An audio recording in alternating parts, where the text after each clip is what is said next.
Chapter 1009. Xiao Wan's heart pounded wildly.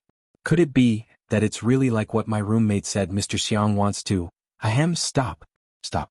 Sanction cut the steak with a knife and fork and pushed it in front of Xiao Wan in a gentlemanly manner.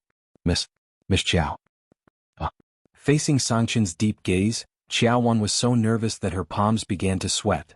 Can you give me a copy of Tutu's stock? That's it? That's it? Xiao Wan answered in a daze. Sure, but there are many photos that haven't been edited yet. The brightness, angle and so on. It's all right. I'll go back and sort them out before sending them to you. There might be a lot of documents, probably dozens of gigabytes. Upon hearing this, Sanction's cold eyes lit up. Please send me a copy of all of them. Okay. Xiao Wan felt relieved. That's great. I thought you were looking for me because you wanted to date me. Sanction asked. Oh? That won't do, I'm Sister Yi's mummy fan. She's my child and I'm her mother. I'm also Lawyer Xiang's. Cough. Xiao Wan coughed violently and said, I'm sorry, I shouldn't have said that. I definitely don't think of you as my son. After being his sister's fan for so long, Sanction had already mastered many of the terms used in the fandom. The so-called mummy fan didn't really treat the artiste as their son or daughter, but rather, it was similar to the feelings of a mother who was worried sick. I know. Xiao Wan asked, Really? Sanction said, Don't worry. Remember to send the photos. Only then did Xiao Wan let go of her hands and feet and eat the steak without restraint. At this moment, a sweet female voice sounded. Brother Chen, what a coincidence. You're here too. Xiao Wan looked in the direction of the voice. The person was wearing a pink little fragrance suit and carrying a white sheepskin bag. She looked innocent and noble. Sanction's attitude was cold. Miss, what can I do for you? The little princess was shocked. You don't remember me? Sanction replied expressionlessly, Yes. I went on a blind date with you 2 days ago. The little princess stomped her feet in anger. Did you reject me because of this woman? Xiao Wan, who was innocently implicated, she was impatient and blurted out, You've misunderstood. Lawyer Xiang and I are, at most, mother and son. Sanction was confused. The little princess, ? Xiao Wan immediately corrected herself. Just friends. No, it's just a netizen. The little princess didn't believe him and her eyes turned red. The guests at the next table couldn't bear it and had the urge to comfort the little princess. However, Xiang Chen's expression didn't change in the slightest from beginning to end. Sorry, I'm not interested in women. Oh, so he's not interested in women? Xiao Wan and the little princess thought. The next second, Xiao Wan. The little princess. Perhaps because their expressions were too horrified, Sanction forced himself to control his temper and explained, It's the same for men. It has nothing to do with gender. The little princess had tears in her eyes. So, is there still a slight possibility between us? Sanction said, I don't think your wording is precise enough. It's not just a slight possibility, it's absolutely impossible. The little princess picked up her glass of water. Then you and your law firm can spend the rest of your life together. She wanted to splash Sanction, but when she met his frosty gaze, she was so frightened that she stopped herself. Splash, a glass of water was poured over her head. The little princess sobbed. I'll splash myself. Xiao Wan? Chapter 1010. What kind of bewitching behavior is this? Only when the little princess left sobbing did Xiao Wan recover from the shock. He's indeed the demon of the Xiang family. He's really domineering. She swallowed her saliva and asked, Can I continue to eat? I'm so worried that the demon will flip the entire table in a bad mood. Miss Xiao, feel free to eat. Sanction wiped the corners of his mouth with a white napkin and said, Remember to send the pictures. Sanction nodded in satisfaction. That night, Sanction received a document that was compressed to dozens of gigabytes. There were photos, animated videos, and videos. The ability of a girl who chased after celebrities was not to be underestimated. She even found Xiangyi's junior high school entrance photo. The corners of Xiang Chen's mouth rose into a half-smile. Tutu is still the adorable one. Hence, another day passed. Grandma Xiang? Xiangyi said feebly. As soon as she started, Madame Xiang had already guessed the answer. You don't have to say any more. Our children and grandchildren have their own blessings. I think they all deserve to be single. Each of them is more straightforward than the other, and each of them is more uninterested in women than the other. Grandma, maybe it's not fate yet. Maybe one day my brothers will all be single. Xiang Yi's voice was soft and tender, and her comforting words warmed Madame Xiang's heart. Madame Xiang stroked Xiang Yi's head affectionately and said, Tutu is still the best. By the way, Wan is coming back from abroad. At the mention of Xiang Wan, Madame Xiang felt a headache coming on. Tutu will go and pick Auntie up, okay? Sure, Auntie sent me a plane ticket. She and Shui happen to be taking the same flight. I'll pick them up then. Xiang Yi's grandfather and Madame Xiang had 2 sons and 1 daughter in total. Xiang Yi's father died young, and Xiang Feng was a heartless clown. Xiang Wan, on the other hand, was famous for being a strong career woman. She ran one of the top jewelry companies in the world. Her brand, Qinyu, was popular all over the world. Every season, the new products would become the hottest brands in the world. The reason why Xiang Wan was so heartbroken was because of Xiang Wan's character. To put it nicely, she was a straight girl. To put it bluntly, he was a bar spirit. He was like the reincarnation of Archimedes' lever. Every time she returned to the old mansion, there would be a bloodbath. She was an existence that even Sanction, who was known as the Demon King, feared. 3 days later. Nanjing Airport. Xiang Yi went out in casual clothes with no makeup on. She sat in the VIP lounge waiting for her aunt and boyfriend and knitted a scarf to pass the time. The girl's slender fingers were light and nimble, and the stitches were neat and exquisite. The wool ball grew bigger and smaller, and the scarf grew longer and longer. Even though she was sitting in the corner, the girl still had an attractive aura. Someone recognized Xiang Yi and paced back and forth in front of the girl more than 10 times, hesitating whether to go up and say hello. After walking in front of Xiang Yi for the 16th time, he finally mustered up his courage and said, Sister Yi, hello. I'm your fan. Can I take a photo with you? Xiang Yi said in a good-natured manner, sure. He heaved a sigh of relief and said, Sister Yi, you're so nice. Just as she took out her phone before she could take a photo, someone suddenly pushed her aside. It was an internet celebrity who was holding a phone stand and doing a live broadcast. Wow, my babies, look at how lucky I am. I actually met Xiang Yi. Sister Yi, say hello to my fans in the live broadcast room. Out of courtesy, Xiang Yi smiled and nodded in greeting. However, the internet celebrity did not give up. She grabbed Xiang Yi's arm and said, It's fate. Sister Yi, you don't mind doing a live broadcast with me, right? Chapter 10:11. Feeling a little uncomfortable, Xiang Yi frowned and immediately withdrew her hand. The fan from just now was speechless. If you're doing a live stream, so be it. Why did you have to bring Sister Yi along? It's a private schedule. How can you disturb her like that? The internet celebrity said exaggeratedly, Sister Yi didn't even say anything, so why are you making such a fuss? Do you think you're the only one with a mouth? Besides, Sister Yi is so nice, what's wrong with interacting with my fans? As she said that, she pointed her phone at Xiang Yi, wishing she could shove the screen directly into Xiang Yi's face. The comments in the live stream were flooding in quickly. Ah, it's Sister Yi. Forgive me for being blunt, but this host is a little rude. Oh my god, the camera is so close but she still looks so good. This is the difference between a celebrity and an internet celebrity. I'm sorry, could you please do a live stream somewhere else? Xiang Yi persuaded in a gentle tone. The internet celebrity rolled her eyes and felt that Xiang Yi was a pushover. She immediately made a decision. She was definitely going to go back on her word. In the past, her live stream would only have tens of thousands of viewers at most. However, after filming Xiang Yi for a short while, the number of viewers had already reached hundreds of thousands. Xiang Yi's super popularity was evident. Sister Yi, I just like you so much that I want to talk to you. Sister Yi, aren't you the most doting on your fans? Can't you satisfy such a small request? The fan was speechless. Are you Spicy Tutu? I think you're a fake fan. Why don't you tell me what Sister Yi's works are? The internet celebrity couldn't say. Apart from 2 under 1 roof, she knew nothing about Xiang Yi. She looked around and said, Wow, Sister Yi's scarf is so good. Is it for Shuringdi? Let me touch it. Xiang Yi quietly dodged, causing the internet celebrity to stagger and almost fall. She said unhappily, Sister Yi is so petty. Isn't it just a scarf? I can't even touch it. Xiang Yi slowly hooked the last stitch on the scarf, folded the scarf neatly and looked up indifferently. Her clear doe eyes seemed to reflect the moonlight, unbelievably beautiful. Miss, you don't want to leave? Meeting Xiang Yi's eyes, the internet celebrity felt a little flustered. However, when she thought about popularity, she felt that it was not a big deal to gain attention and gain popularity. What could Xiang Yi do to her? Could it be that they could still fight? When that happened, the netizens would definitely flame Xiang Yi. Feeling emboldened, the internet celebrity retorted, Xiangyi, this is the VIP lounge. This is the treatment that I deserve after buying a first-class ticket. Xiangyi, are you trying to chase me away?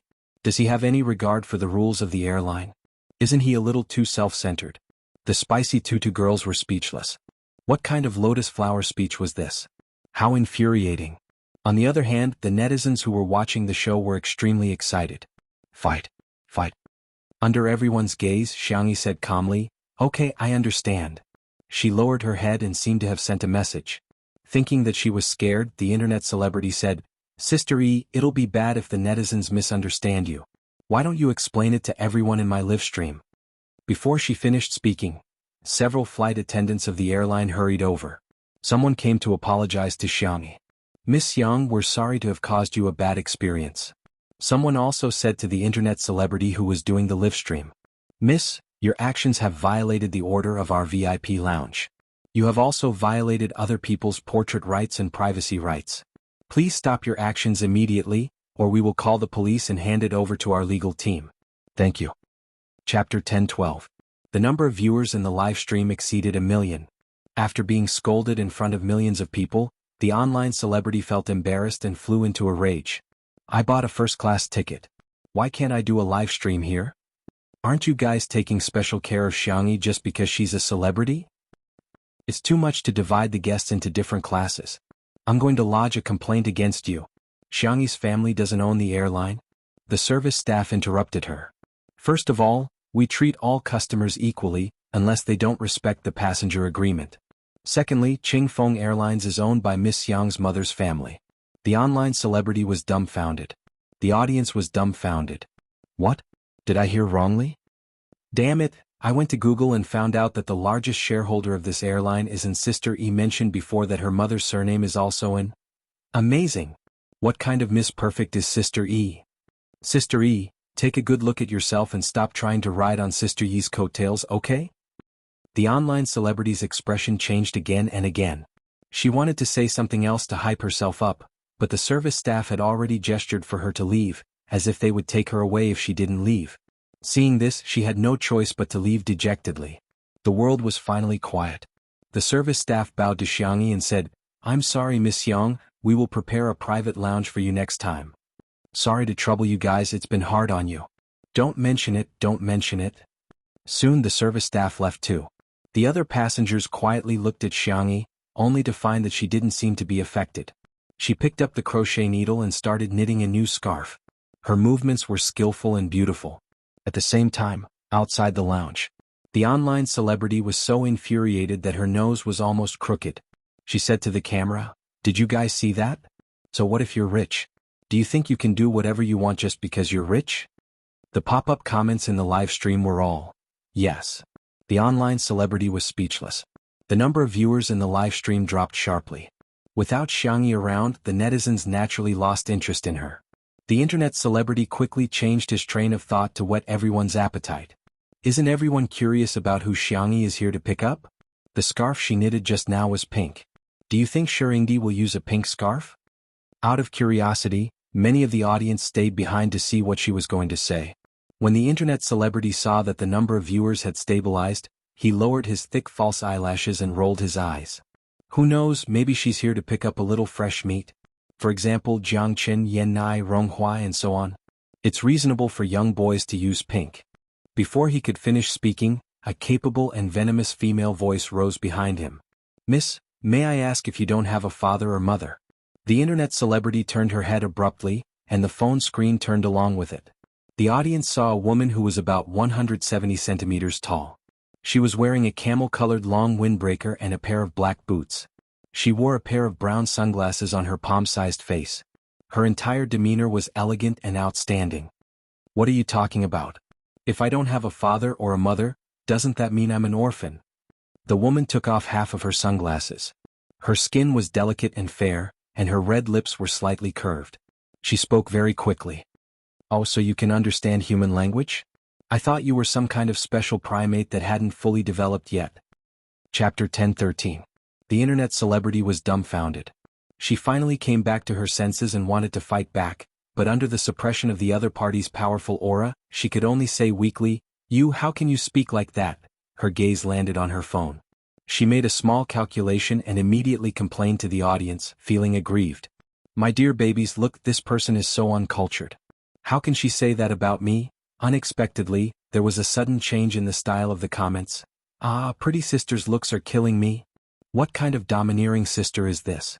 I love her. Pretty sister is too domineering. Please debut on the spot. The internet celebrity had mixed feelings. Is this the legendary world where looks matter? Xiangwan sneered. I really envy your face. It's so well maintained. Even a fly would sprain its ankle if it walked on your face, right? The internet celebrity was speechless. Lady, I don't know what I've done to offend you, but you're attacking me personally. If you insult me again, I'm going to hire a lawyer to sue you. Insult you? Are you worthy? Xiangwan sized her up from head to toe. You're bullying our little tutu because she's beautiful and soft-hearted. I'd like to know which law says that an ant can't stand up for our little tutu. Aunt? This woman is actually Xiang Yi's aunt? The internet celebrity was horrified. She was like a naughty child who had bullied someone else's child, and the other party's parents came to support her aggressively. She was just a coward. I just like her and want her to do a live stream with me. Like? Our little tutu doesn't need your cheap and ridiculous liking at all. Live stream? If our little tutu wants to do a live stream, she can do it. If she doesn't, don't even think about forcing her. Forget it, it's not easy for you either.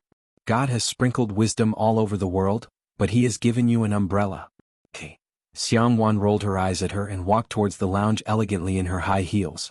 She was so aggressive that the internet celebrity was almost doubting her life. The audience cheered, Auntie, well done. Someone edited the video, and it soon went viral on the internet and was widely circulated. Some netizens felt that Xiangwan was being too aggressive and unbecoming of a lady from a respectable family. The spicy tutu girls, on the other hand, thought that they were really lucky to have an aunt like Xiangwan who would stand by them unconditionally and protect them. Who doesn't want to be favored? Especially when he was favored by his family. Xiang Yi is really, blatantly favored by her family. Xiang Yi was knitting the scarf seriously when a smiling greeting suddenly came from above her head. Little tutu, how have you been? Xiang Yi raised her head abruptly. When she saw that it was Xiangwan, she happily pounced on her. Aunt? Ayaya, our little tutu has grown taller again. Xiangwan pinched Xiang Yi's cheeks and rubbed her cheeks. You seem to have softened. Xiang Yi? The girl's ears turned red. Auntie, there are so many people here, Xiangwan sneered. I'll gouge out the eyeballs of anyone who dares to look. The crowd, who didn't dare to look in her direction because of her aura, trembled. The next second, Xiangwan lowered her voice and asked quietly, Can I do it when there's no one around? Xiang Yi was speechless for a moment and sighed softly. Auntie, you're still the same as before? She used LSP the moment she spoke. Chapter 10:14. The two chatted casually for a while. Xiang Yi looked down at the time and said, My boyfriend's flight has arrived. Auntie, wait here for a while. I'll pick him up and help him with his luggage.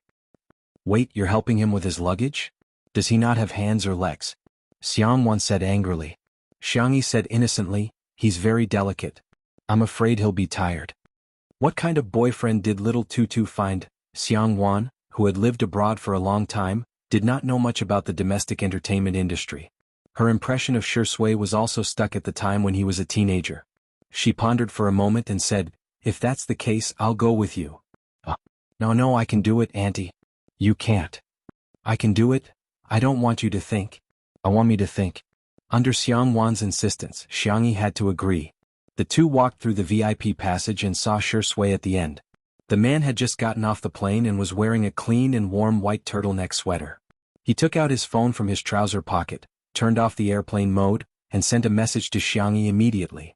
Xiang Yi waved at him and said, Here. Shui turned his head.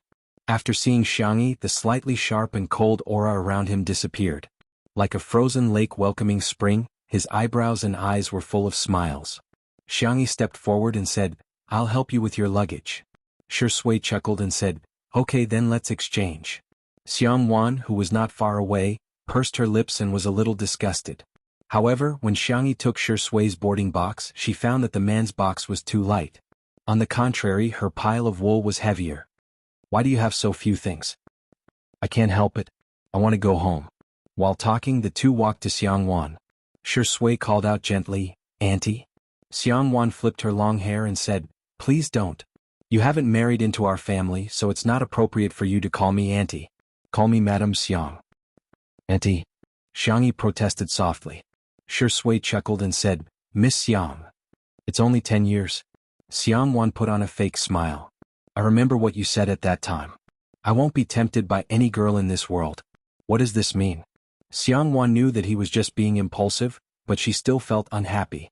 Little Tutu is so cute, there is no pig in this world that is worthy of her. Shi Sui couldn't help laughing. Tutu is different. Tutu is a little fairy. Glib tongue. Shi Sui didn't defend himself. He walked through the VIP passage to the parking lot and opened the car door for the two ladies. After getting into the car, he took the initiative to pick up Xiangyi's crochet needle and started knitting. He was actually knitting better and faster than Xiangyi. Xiang Wan thought, I think I can do it too. She tried, but she couldn't even lift the needle, so she gave up on the spot. This is not something that can be done by humans at all. At the side, Shi Sui's fingers flew nimbly and cleverly. Xiang Wan said with a sharp tongue, You're inhuman. If it were anyone else they would probably mind and get angry, but Shi Sui said gently, This is just a small trick. It's just a small trick. Miss Xiang, you're the one who's at the peak of jewelry design. I like your designs the most. Xiang Wan interrupted him. I know you're going to talk about the Drunken Red makeup series, right? That was Xiang Wan's famous work and it was also the most well-known set of jewelry designs. Shi Sui said gently, I like the Drunken Red makeup series too, but I still like your Such a Country the most. Xiang Wan coughed softly. Is that so? Chapter 10:15. For a long time, people with ulterior motives approached Xiang Wan and mentioned the Drunken Red makeup series. In fact, Xiang Wan was quite disgusted. But what Shi Sui mentioned was a set of unpopular designs that had not been officially sold. There were only drawings and a set of finished products, which were now collected in a foreign art museum. Xiang Wan herself liked that series of works very much, and even had a good impression of Shi Sui. Then Xiangyi enjoyed her boyfriend's 10-minute bootlicking. Shi Sui praised Xiang Wan's Such a Country from all angles. His words were gorgeous, his professional knowledge was profound, and his art appreciation was superb. Xiangyi was simply amazed. Originally, she was worried that her aunt would not like Shi Sui and would mercilessly ridicule her like how she treated her little uncle. Unexpectedly, 10 minutes later, Xiang Wan looked at Shi Sui with a much gentler gaze and said with satisfaction, You're a good child. Xiangyi? I'm very relieved to leave Tutu in your hands. Xiangyi? When are you going to get married? I have to design wedding rings for you. Xiangyi? Shi Sui smiled slightly. Progress bar on aunt. From 0% to 100%, it was that simple. Along the way, Xiangyi thought that her aunt had changed, but when they returned to the old mansion, her little uncle and aunt bumped into each other. Xiang Feng instinctively trembled and took 2 steps back. His 3 souls were all out of his body as he looked around to see if there was a taller tree. Xiang Wan crossed her arms and said lazily, Feng Feng. Xiang Feng puffed out his chest and stood at attention. Here. I heard that you rubbed off a piece of paint on my Fan's little cutie. Xiang Wan liked to buy cars, and the little cuties she mentioned were all kinds of sports cars, off-road vehicles and large motorcycles. Xiang Feng said with a sad face, It's just a small piece, really. Sis, it's just a small piece. Xiang Wan hooked her finger. Come here. I won't. Don't force me to go over. His tone was threatening. Xiang Feng inched to her side and caught a glimpse of Xiangyi and Shi Sui out of the corner of his eye. Sis, Lil Xiangyi and Shi Sui are still here. Ears? Sis, come over here yourself. Xiangyi tugged at Shi Sui's sleeve. Ahem, maybe you want to watch the clouds with me? Shi Sui chuckled. My pleasure. Woo-woo. Xiang Feng hunched over. The 1.8-meter-tall man pitifully put his ear in front of Xiang Wan. Xiang Wan grabbed it and turned on her machine gun mode. Did you grow your head to look taller? His IQ is thinner than the oxygen in the Himalayas, and the pit in his brain is deeper than the Liana Trench. Where did he get the guts to touch my little cutie? Cry, cry, cry your head. I dare you to cry one more time. Squat down, put your hands on your head and do 100 frog jumps. Xiang Feng, Weiak. Compared to Xiang Wan, even the great demon king Sangchen seemed gentle and cute. After the frog jumps, Xiang Feng was already a cripple. Trembling, he used his last breath to send a voice message in the group. Xiang Wan is back. Xiang Yu, horrifying. JPG. Xiang Qi, help demon my little aunt. Xiang Li, Sangchen. The next second, a message popped up in the group. Xiang Wan, I'm smiling in the group. For a moment, everyone was in danger. Xiang Yu has withdrawn a message. Xiang Qi has withdrawn a message. Xiang Li has withdrawn a message. Only Sanction hadn't withdrawn a message. Xiang Yi and Shi Sui whispered to each other, "Big brother is still the best." A moment later, a message appeared on the screen. Sanction has left the group chat. Everyone? Chapter 10:16. Big brother actually left the group chat? As expected of the woman whom even the demon is afraid of. Help? In the living room of the old mansion. Xiang Wan clicked her tongue and said, "I haven't taught Chin Chin a lesson in a long time. I wonder how his ears feel now." Xiang Yi shivered. Auntie is too strong. Xiang Feng, who was at the side, seemed to be facing a formidable enemy. He moved closer to Madame Xiang and complained like a primary school student. "Mom, look at her. She's a girl.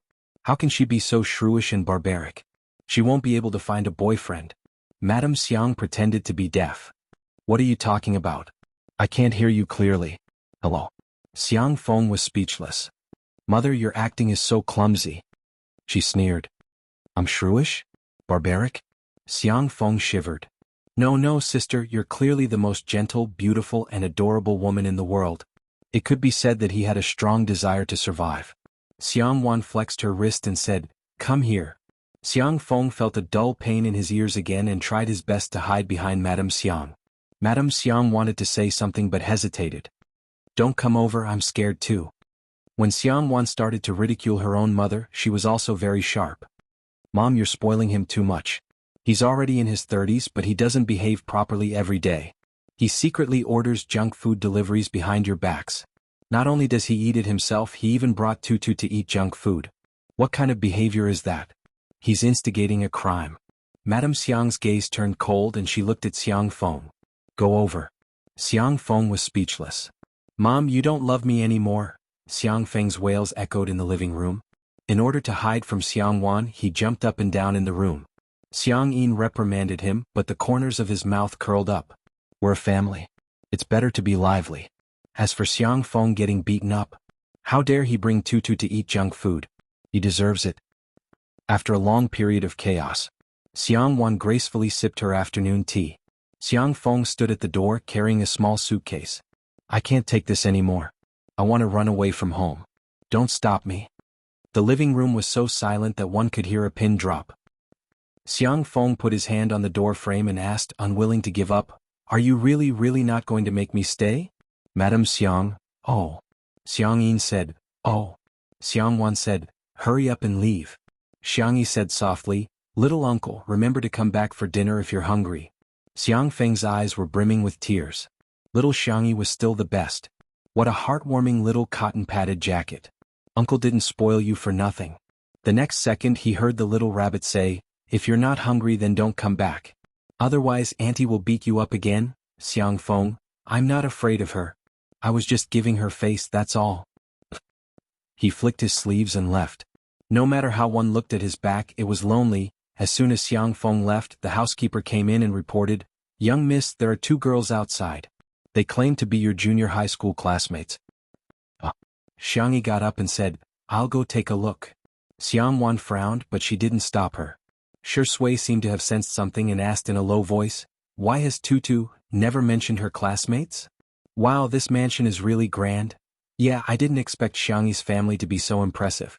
Building a mansion in a place where every inch of land is expensive is really not something that can be done with money." The two young girls chattered nonstop.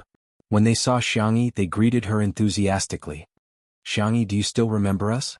Xiang Yi said indifferently, "Sorry, I don't remember." Chapter 10:17. No way, you actually don't remember us? We were your middle school classmates.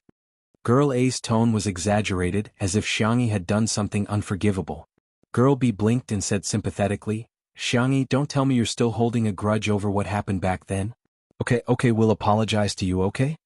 A few big question marks appeared on Xiang Yi's little head. When she was young, her grandparents took care of her. The two of them liked to live in different cities for a while, so she transferred schools many times in middle school and high school. In addition, she kept skipping grades, so she didn't remember many of her classmates. At that time, all her time was filled to the brim. In addition to studying, she also had to study medicine and sanxian. Occasionally, when she had free time, she would run off to study gardening, cooking, and so on. Now that two girls suddenly appeared and said they were her classmates, Xiangyi really didn't have any recollection of them. Girl A said unhappily, "Xiangyi, you're too petty. Didn't we just bully you back then? Why are you still holding a grudge?" Before she finished speaking, Girl B bumped her elbow and said with a smile, No, you misunderstood. We were just joking with you back then." Girl A suddenly sobered up and quickly corrected herself. Yes, we were just joking with you. Do you have to hold a grudge over it for so many years?" Xiangyi's eyes were tired. She felt that it was better to knit a few more scarves than to waste time talking nonsense with them. So, we're already here. Can't you even let us drink a cup of tea? Is this how the Xiang family treats their guests? Girl A's words were meant for the housekeeper. She thought that the Xiang family's housekeeper would definitely be smooth and slick and take care of everything. You would definitely let them in. That way, the two of them would be able to bring up the matter of the invitation letter. Unexpectedly, the housekeeper was expressionless. "Young miss, are they really your classmates?" "I don't know either." Girl A was anxious. How could we lie about something like this? Girl B was more shrewd. She took out a school badge from her bag. "This is Xingyin Junior High School's badge. I've been keeping it." Xiangyi tried to recall. "I think I studied in that school for about a month." That's right. We're your classmates from the class next door." The butler was speechless. How could they be considered classmates? But then again, Little Miss was always bullied by her classmates in the past. Sigh, he really felt bitterly disappointed for Little Mississippi. "If that's the case, then come in and have some afternoon tea," Xiangyi said lazily as she asked the housekeeper to bring her half-knitted scarf. In the courtyard, a young girl yawned. She was lazy and sleepy, but the speed at which she knitted the scarf was very fast. Her white and slender hands fluttered in the wind, and it was pleasing to the eye. The butler served the three of them English tea and French desserts, bowed and left. Girl A took a sip of tea and praised, "Xiangyi, your tea is so good. Wow, this dessert is so beautiful. Can I take a picture?" "Feel free." She took out her phone and kept taking selfies. She muttered that she would upload them to her WeChat moments later. Girl B secretly cursed her for being an idiot. She smiled at Xiangyi. "Xiangyi, I heard that your aunt returned to the country. According to tradition, she's going to hold a party. I want to ask, do you have any more invitations for us? Of course it's fine if you don't. We don't want to cause trouble for you." Chapter 10:18. Xiangyi yawned, her doe eyes glistening with tears. No. Girl B's words were beautiful, but her eyes betrayed her. Her fingers unconsciously clenched the hem of her skirt. Girl A couldn't be bothered to take photos anymore. "It's just 2 invitations. Xiangyi, can't you just tell your aunt? We're classmates after all. Aren't you going to give us some face? Or are you saying you can't even get an invitation?" Xiangyi said, "Well, I can't. I'm useless. I can't get one." "No way, how can you be so mean to yourself?" Girl A was impatient and wanted to say more, but Girl B kicked her calf under the table. She immediately shut up. "Xiangyi, do you still remember the Lover's Lake and the cherry blossoms at Xingyin High? A lot of people go there now." Girl B changed the topic as if nothing had happened. Girl A suddenly realized. So they're trying to play the emotional card. Thus, the two of them started to reminisce about their so-called youth. With Xiangyi, as they chatted, Xiangyi casually asked a few questions and got the whole story. "Xiangyi, we didn't mean to ignore you back then."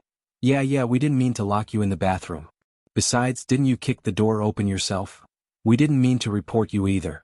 You received too many love letters and gifts, so you were targeted by the dean." Xiangyi fell into deep thought. Back then, was she bullied in school? In the living room. That's pretty much it. Tutu used to be bullied in school. Fortunately, she was slow and never thought that others were bullying her. Xiangwan blamed herself when she talked about the past. Xiangyi changed schools many times, but she never had any lingering feelings. At first, the Xiang family didn't think much of it, but later on they found it strange. It seemed like she never had any friends. It wasn't until one time when Xiangwan secretly went to the school to see Bunny that she realized what Xiangyi had gone through. On the surface, Xiangyi was a popular figure in the school and was very popular. In fact, all kinds of cold violence, soft violence, and verbal violence emerged one after another. Xiangyi was very polite to everyone, but because she was too busy to socialize, she kept a distance from her classmates. In the eyes of her peers, Xiangyi was arrogant, cold-blooded, and condescending. Therefore, some people were like rats in the dark, secretly doing things that could not be exposed. Thinking about it now, Xiangwan still felt angry. Although she had already taught those scumbags a lesson behind Xiangyi's back, Lin Mingya knew that Lin Mingya was not a good person. Shui pushed his glasses up with his fingers, the lenses reflecting coldness. He slowly stood up and walked towards the courtyard. Xiangwan thought about it and walked out with him. The two of them stood on the steps and heard the conversation of the three girls in the courtyard.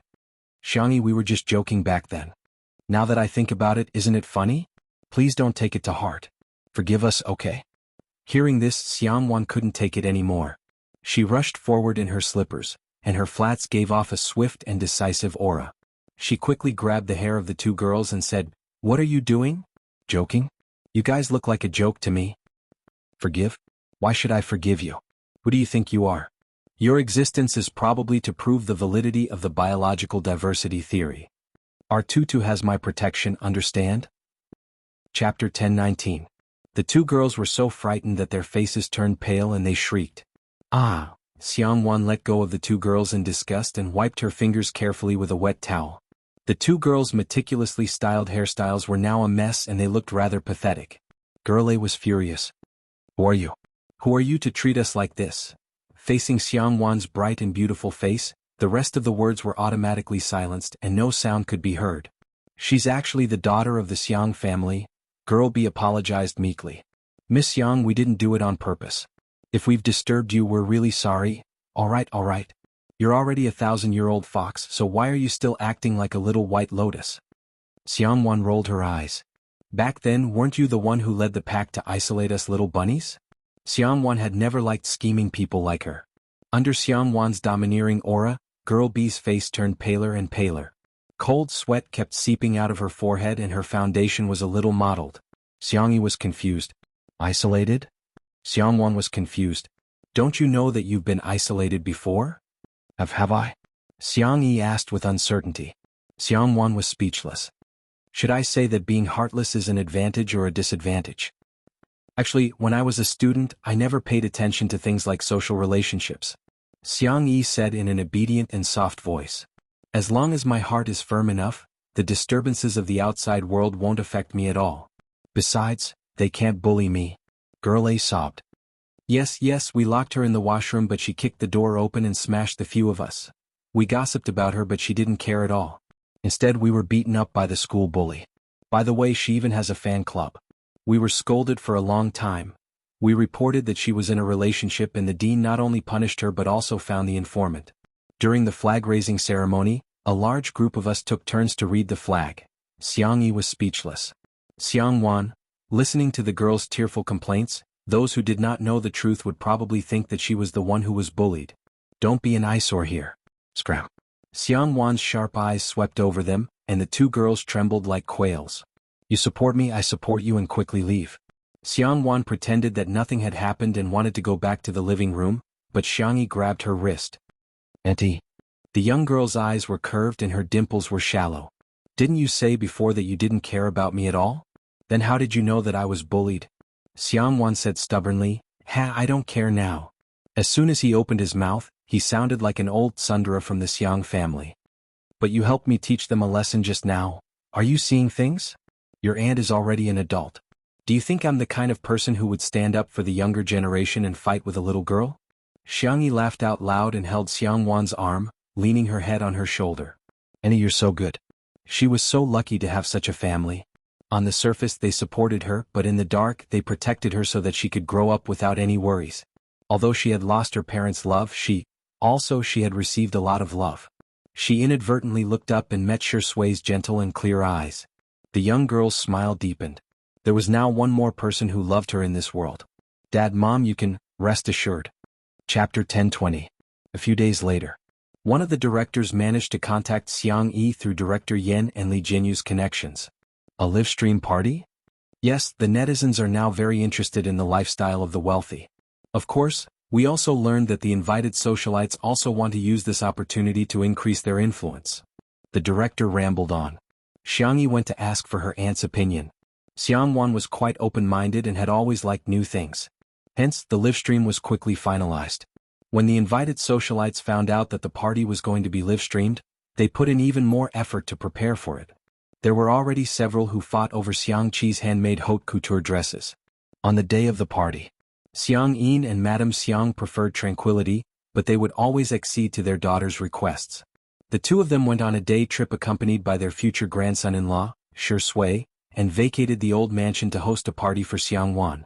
The decoration style was simple and refreshing, with floral patterns, lace, bows and other girly elements as embellishments. At 10 o'clock in the morning, the live stream began. Countless curious netizens swarmed in, wanting to see what the gathering of the top socialites was like. The director was well aware of the public's psychology. Several cameras were filming the details of the banquet from different angles. The comments section was full of exclamations from the netizens. Damn, they're actually using real flowers. I've seen this flower in a florist before. It's a cream-colored lily of the valley imported from France. Each flower costs 2 digits, but the Xiang family is actually using them as decorations? Oh, isn't this dessert from the Nanqing Hotel, which is a must-have for internet celebrities? Even an afternoon tea is so expensive. I really want to transmigrate into the body of a rich and beautiful woman to eat dessert on the spot. QAQ. Venue design professionals are crying in a storm. What kind of godly design is this? Judging from the style, it should be the work of a big shot. When can I have such creativity and beauty? While the netizens were lamenting, guests began to arrive one after another. Beautiful women, dressed in gorgeous clothes, gradually became mesmerizing. The netizens began a second round of exclamations. This gauze dress is so ethereal. Damn, isn't this Brandy's spring fashion show next year? Someone actually bought it now. Sure enough, a gathering of top socialites is even more impressive than a celebrity walking the red carpet. Even A-list celebrities have to beg to get their hands on a high-end set, but the entire venue is filled with... Of course, most netizens only had one thought. Sob, sob, sob, Sister E, baby, where are you? Only God knew how difficult it was to catch a glimpse of Xiangyi. It was only then that everyone realized how blissful it was to watch Xiaopo's live stream. After waiting for a long time, there was still no sign of Xiangyi. However, the netizens were waiting for Xiangwan to appear. She said a few simple words and raised her glass. Everyone at the scene raised their champagne glasses. It wasn't an exaggeration to say that the moment Xiangwan appeared, many daughters of the world's top companies and princesses of small countries were compared to her. She was simply like a maid next to a young lady in a movie or TV series. That was the aura of a real socialite. Others could at most imitate her clothes, but they could not imitate the noble charm in her bones. Amidst the endless calls, the camera turned and caught sight of Xiangyi's figure. The girl was wearing a blue and white checkered skirt, a ginger fisherman's hat, and a strawberry knitted bag. She looked simple and casual, as if she had come for a picnic. Like the moon surrounded by stars, she was surrounded by several tall and handsome figures. Xiang Yu, Xiang Qi, Xiang Li, Sangchen. It was rare that the brothers of the Xiang family were all there. The live stream instantly exploded. Chapter 1021. Which fairy tale book wasn't closed properly? That's why our little princess walked out. Xiang Yi is really God's favorite child. She's beautiful and her 4 brothers are as good-looking as top idols. I'll show you guys how to grow lemons. Sister E, I'm your sister-in-law. Second sister-in-law is here to report for duty. Third sister-in-law must have a name. I'm fourth sister-in-law. Did I say anything? All of a sudden, sister-in-law's fans appeared and the live stream was comparable to a large-scale reunion party. They were allowed to bring a male partner to the party today, but Shi Sui had posted on Weibo in the morning that he was going out with Xiang Yi's grandfather, Madame Xiang. So here came the question. Someone raised the question of soul interrogation.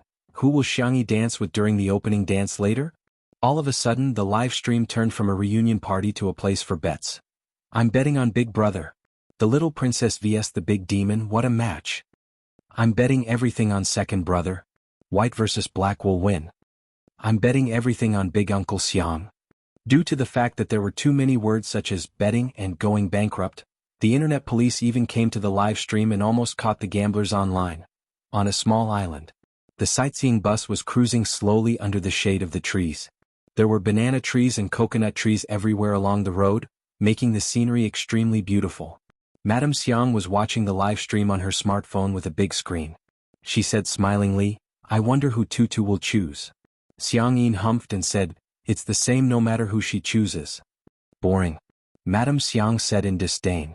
She looked at Shi Sui and said, Sui, it's been hard on you to accompany us on this trip. Shi Sui was wearing a clean white cotton linen shirt and looked like a fledgling college student. He said with a faint smile, Grandma, it's my duty to accompany you guys. Aren't you curious who Xiang Yi will dance with? I bet, Shi Sui whispered a name. Xiang Yin pricked up his ears but didn't hear it clearly. He asked anxiously, "Who is it?" Madame Xiang said in displeasure, "Don't you think everyone is the same?" Shi Sui said at the right time, "Grandpa, Grandma, why don't we make a bet? The loser will treat the winner to coconut." Xiang Yin didn't care about coconut, but when he heard about the bet, he immediately got excited. "I'll bet on boss. With sanctions the demon, the others will cower." Old Mrs. Xiang said, "I'll bet on second brother then." Xiang, is Xiang Yi's, is name Xiang. T have Xiang Yi Xiang is name Xiang Tt name Xiang. At the party.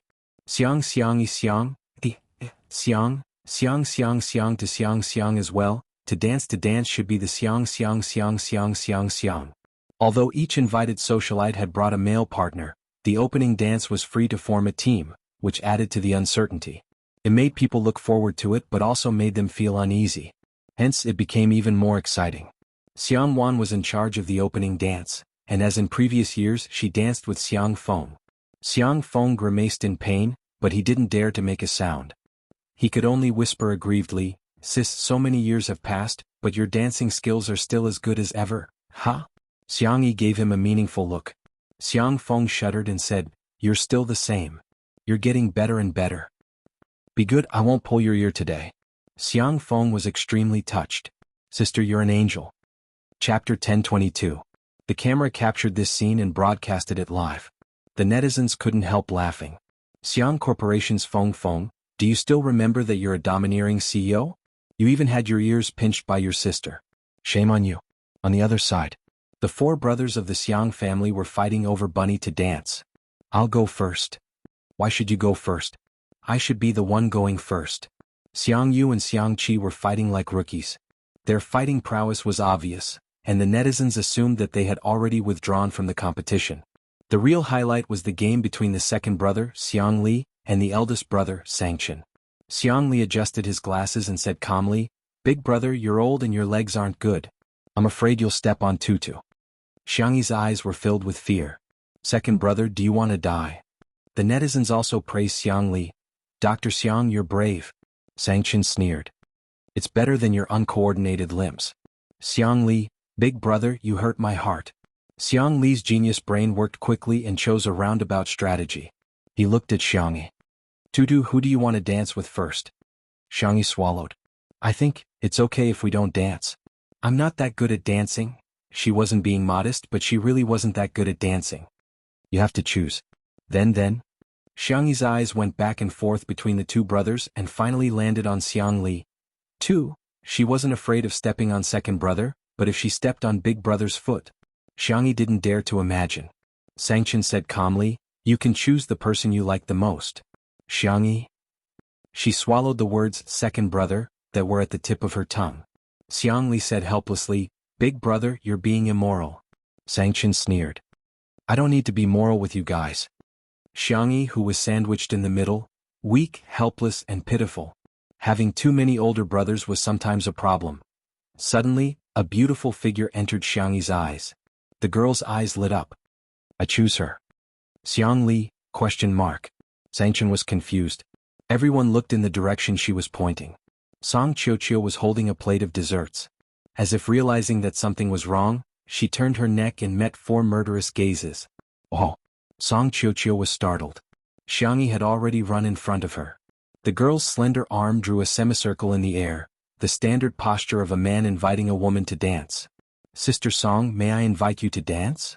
Song Qiuqiu's voice was sweet as she teased, "Are you using me as a shield?" Xiang Yi revealed an awkward but polite smile. "Who asked me to like our tutu?" Song Qiuqiu gracefully hugged Xiang Yi and gave her a sweet wink. "Let's make it clear, I'll do the male step and you'll do the female step." Xiang Yi's ears turned slightly red.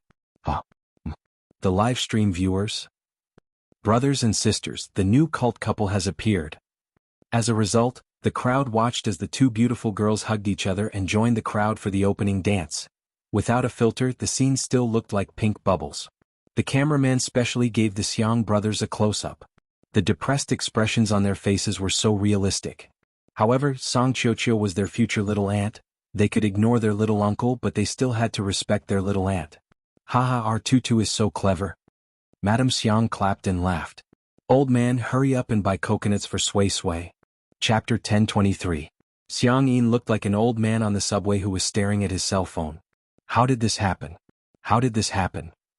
He couldn't figure out why the two girls could dance with their arms around each other and why there were so many people cheering in the comments section. Old man, you have to admit defeat. Xiang Yin pursed his lips and reluctantly paid for the drinks. Shi Sui inserted the straws one by one and handed them to Xiang Yin and Madame Xiang before picking up her coconut. Thank you, Grandpa. Xiang Yin drank a few mouthfuls of coconut juice and said earnestly, Sway Sway. The way he addressed her made Shi Sui's hands tremble slightly and she almost dropped the coconut. The waves in the distance were rolling, just like Shi Sui's mood at this moment. Grandpa, ha. You'd better pay more attention in the future. We can't let other men abduct Xiang Yi. Similarly, we can't let other women abduct her either. Shi Sui couldn't help but burst into laughter. The feeling of being acknowledged and cared for seems to be pretty good. The dance was over. Song Qiuqiu held Xiang Yi's waist with one hand and gently pinched Xiang Yi's little face with the other. Because of this action, the audience applauded loudly and the viewers of the live stream were in a frenzy. Let's go to school together. When I was a child, I wanted to be an astronaut. When I grow up, I want to be an anthropologist. I can watch this face pinch 10 times. Sister Tian x Sister Tian, the sugar content is way over the line. Xiang Yi skipped back to her brothers and reached out to Xiang Qi. Xiang Qi, my bag. The strawberry knitted bag on her back was stitched by Xiang Qi with great care. Even the strawberry leaves were vivid and lifelike. Do you want it? Xiang Qi waved the strawberry bag in front of her. Praise me with at least 200 words. Xiang Yi was amused. Xiang Yin, you're so childish. However, she still cooperated and began to suck up to him. Xiang Yin, you're a stunning beauty and an immortal designer. You have a unique sense of aesthetics. Xiang Qi beamed with joy and helped her carry her bag. Oh right, big brother, my phone? Xiang Yi looked at her fourth brother, Xiang Yu. Before the dance, she had given her bag to third brother and her phone to fourth brother. Xiang Yu followed suit. 300 words. The girl hesitated for a few seconds before deciding to praise him. Big brother, you're the light of esports, the #1 sniper in the country. The way Big brother fights, your every move is like a pictorial. After much difficulty, she finally managed to scrape together 300 words. Exhausted, the young lady finally took back her phone. She felt her mouth go dry, and suddenly there was a glass of lemon soda in front of her. Second brother is so gentle and considerate. Xiang Yi raised her hand to take it, but Xiang Li raised his cup and smiled like a spring breeze. It's my turn. Xiang Yi, this? Xiang Li lowered his eyelids. Is it because I'm not worthy? You don't deserve my sister's praise. Of course not. Then 500 words. In order to scrape together 500 words, Xiang Yi could be said to have racked her brains and used up all the adjectives she had in her life. Big brother is an amazing genius. His IQ is outstanding and he's also black-bellied, meticulous. After much difficulty, she finally drank the water that her second brother brought over. Suddenly, a deep and cold voice sounded in her ears. What about me? Xiang Yi turned her neck stiffly and met her eldest brother's dark eyes. Big brother, I really can't do it. Heh. He smiled with 3 parts coldness, 3 parts indifference and 4 parts indifference. The little rabbit trembled. I think I can do it again. 800 words. Don't repeat it with them. Xiang Yi wanted to cry but had no tears. Chapter 1024. The girl had a sullen expression on her face, seemingly on the verge of tears. She looked adorable and was much more amusing than her usual calm demeanor. The netizens laughed out loud. I can't take it anymore. The Xiang family Adonis can change their name to childish primary school students. Ha ha ha, 800 words. The length is equivalent to a college entrance examination essay. Big brother is awesome. It can't be repeated. Aha, this is too much of a test for our kids' vocabulary. Who can praise her like this? Xiang Yi struggled for more than 10 seconds before an idea struck her and she began to praise him in English. The netizens were dumbfounded. In addition to words like handsome, self-disciplined, and efficient, the girl also mixed in a bunch of English poems. The netizens were dumbfounded. She's so witty. Phew. After finally getting enough words, Xiang Yi heaved a long sigh of relief and carefully asked, Big brother, are you satisfied? If not, I'll think about it again. The corners of Xiang Chen's mouth twitched slightly before returning to a cold and indifferent smile. Barely. Xiang Yi felt as if a heavy burden had been lifted from her shoulders. Her aunt's teasing voice rang in her ears. Little Tutu, what about me? Xiangyi was speechless. Xiang Feng also joined in the fun. Me too, me too. The little girl's expression could be described as hopeless. The netizens were also laughing uncontrollably. Auntie should have at least 1,000 words, right? I'm dying of laughter. The way the Xiang family interacts with each other is so funny. Xiao Beanbag, doesn't her uncle deserve at least 100 words of praise? The person in front, 50 words at most, no more? Haha, Xiang Feng is at the bottom of the food chain. Auntie. Xiangyi put her hands together and said coquettishly, Dear Auntie, please spare me. The sudden coquettish behavior stunned the countless netizens in front of their screens. Xiangyi had always given people the impression that she was calm, composed, and had a seriousness that did not match her age. The netizens often neglected the fact that she was still young. Today's coquettish behavior instantly hit the hearts of countless people. Yes. Not to mention the audience, even Xiangwan couldn't take it. She clutched her heart. Little rabbit, you say that again. Aunt, please spare me? Xiangwan was extremely excited. Again. Xiangyi blinked her eyes and a sweet little dimple appeared on her cheeks. Auntie, I beg you please. The girl's voice was sweet to begin with, but after she softened her voice and acted coquettishly, she sounded like a squeaky milk ball. She really wanted to poke and pinch her cheeks. Xiangwan took 2 steps back. She couldn't take it anymore. Little rabbit, what do you want? Aunt will buy it for you. Xiangyi's eyes glinted cunningly. She thought she had finally escaped a calamity, but she didn't expect Xiangyu to suddenly grab her shoulder. The cool and arrogant esports god said in all seriousness, Little sister, act coquettishly. Xiangyi? ? Xiangqi's eyes also lit up. Hurry up. Xiangyi? Xiangli pushed his glasses and smiled like a warm breeze in March. Tutu, I want one too. Xiangyi? She looked at Sanction for help, begging him to control these indecent brothers. Sanction adjusted his cufflinks. His temperament was cold and abstinent, like the snow falling from the distant mountains. Wait a minute, I'll record a video. The netizens, as expected of the great demon king. It's bad enough that Big Brother didn't stop them, but he's actually helping them. Chapter 1025. Half an hour later. Xiangyi was like a child who was being put on a show by her aunts during the spring festival. After she was done acting coquettishly, exhaustion was written all over her face. Little did she know that in the past half an hour, the Spicy Tutu fans had taken countless screenshots and recorded countless short videos. Countless people had experienced the process of going from being a fan of Xiangyi to a fan of Xiangyi and then to a fan of Xiangyi's boyfriend. Oh, my beautiful sister. Who is this cute kid from? No, motherly love is going to change. I really want to transmigrate into Shui and marry Sister Yi. However, there were also haters in the live stream. Xiangyi is so pretentious. She's already a grown-up. Can't she speak properly? Yeah, I can't stand it either. I've never acted coquettishly with my family. Feels so awkward. To be honest, if she speaks like that in my house, my father will beat her up. Girls should be more dignified and magnanimous. Being coquettish is too petty. In this regard, the netizens' reaction was a question mark. Are you there? Do you know that the Qing dynasty is long gone? What's wrong with her? She's not acting coquettishly with you guys. She's acting coquettishly with her family, okay? Sorry, my mother said that she doesn't like girls who act coquettishly, but I just showed her the video of Sister Yi acting coquettishly. My mother has already followed Sister Yi's Weibo account and she even asked me what it means to hit the charts. The 2 groups of people started arguing. The haters had fewer people, but they were good at attacking from tricky angles and were very aggressive. Both sides fell into a war of words for a while. There were even people who went to Shui and posted comments that were even more confusing. You like your girlfriend when she's like this? I thought you had high standards. Spicy Tutu, Sister Shui, and Untimely C's fans were all furious when they saw such comments. Before they had time to compare the comments, a new post about Shui suddenly appeared on Weibo. Shui V, she has all the looks I like.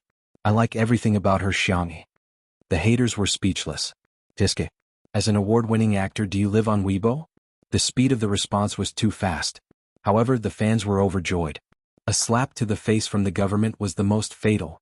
Lu, Shui did it today. Your friend wife doting demon Sui Z is online. I seriously suspect that Shui surfs 5G every day. Pay close attention to Sister Yi's every move. Some netizens joked and commented, Sister E acted coquettishly in front of her 4 brothers. She was just short of acting coquettishly in the arms of her lover. When we go back, we have to let Sister E make up for it. A few seconds later, a system notification appeared. Sure Sui liked this Weibo post. The netizen. He imagined Xiangyi's soft and tender body nestled in the arms of a refined, ascetic man, and her delicate and coquettish appearance. How indescribable would that be? On this day, Untimely C's fans went crazy. All sorts of immortals and madams were pouring out food.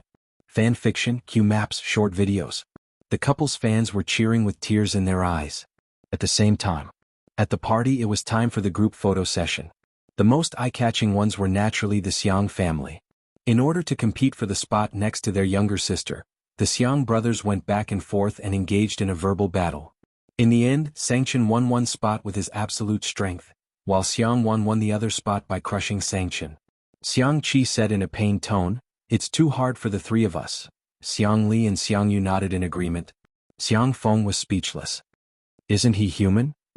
Chapter 1026. Xiang Feng's expression was so vivid that the netizens started another round of merciless ridicule. Haha, Xiang Feng is so pitiful.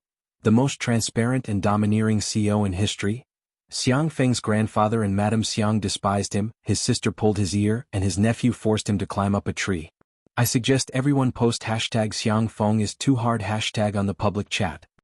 Xiang Wan had hired several photographers, and each of them was at the level of a top fashion magazine's photographer. They could even take a group photo with them. The Xiang family was so good-looking that they looked good in all the photos. Everyone had their photos taken individually, and they had also taken a group photo, and so on. Okay, next is the group photo. Miss Xiang, why don't you stand in the middle? The netizens also felt that given Xiang Wan's status, she was the most suitable person to stand in the center. Out of everyone's expectations, Xiang Wan flipped her curly hair. She had always been sharp-tongued, but today her tone was exceptionally gentle. Xiang Yi should be the one standing in the middle. That had always been a tradition of the Xiang family. The Xiang family would take a family photo every year. For the past 2 years, Xiang Yi had been standing behind Xiang Feng's grandfather, Madame Xiang. When Xiang Yi was a child, Xiang Feng's grandfather, Madame Xiang, would hold her in his arms for the photo. The photographer was secretly surprised, but he remained calm on the surface. Let's get started then. Let's take a traditional photo first and then a more interesting one later, okay? The shutters clicked, and the netizens in front of the screen were also frantically taking screenshots. The screen was filled with good-looking men and women who were comparable to the top celebrities in the entertainment industry. The fans who were obsessed with good looks were about to faint. Every frame could be used as the cover of a magazine. In particular, Xiang Yi, who was in the middle of the crowd, was young, but her facial features were gradually maturing, and she vaguely had the aura of a great beauty. This family is so good-looking. Xiang Feng's grandfather, Madame Xiang, was also super good-looking. Yes, Sister Yi's parents are probably very good-looking too. Damn. Don't look at their photos. Someone on the live stream claims to be Xiang Yi's parents. The news was so shocking that countless netizens immediately downloaded the Ocean Live app. The account Father E and Mother E was ranked first on the number of viewers. Although they were new streamers, the 2 of them already had more than 1 million fans. The number of viewers in their live broadcast room had also reached a terrifying number of millions. The netizens clicked on it out of curiosity and were shocked. This middle-aged couple looked 70% similar to Xiang Yi. What was going on? Could they really be Sister Yi's parents? The 2 of them chatted casually with the netizens. When they saw more and more people in the live broadcast room, they suddenly cleared their throats. Today we're doing this live stream mainly to expose one thing. The man who called himself Father E sat up straight and said, "Actually, Xiang Yi isn't my biological daughter. She was adopted." Mother E sobbed and said, "I was blinded by greed. Because our family was too poor, I sent my poor daughter to be raised by a rich family." The live stream was in an uproar. Wasn't this too unimaginable? Some people also raised their doubts. Are you really Xiang Yi's biological parents? Do you have any evidence? The 2 of them came prepared as if they had already expected this question. They took out a brown paper bag and said, "The evidence is in here, but we decided not to make it public." Chapter 1027. Yes, we thought about it. In order not to affect Xiang Yi's life in the future, we decided to bury this secret. Father E said in a pained tone. He lit up the paper bag with a lighter and burned it. The so-called evidence was reduced to ashes. The fans were dumbfounded. What kind of trick is this? Since you don't want to affect Xiangyi, why did you start a live stream? I'm so confused. Why did you burn it just like that? How do we know if there's a piece of white paper inside? Are you guys insulting my IQ?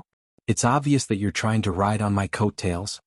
However, there were too many netizens and it was impossible for them to come to a consensus.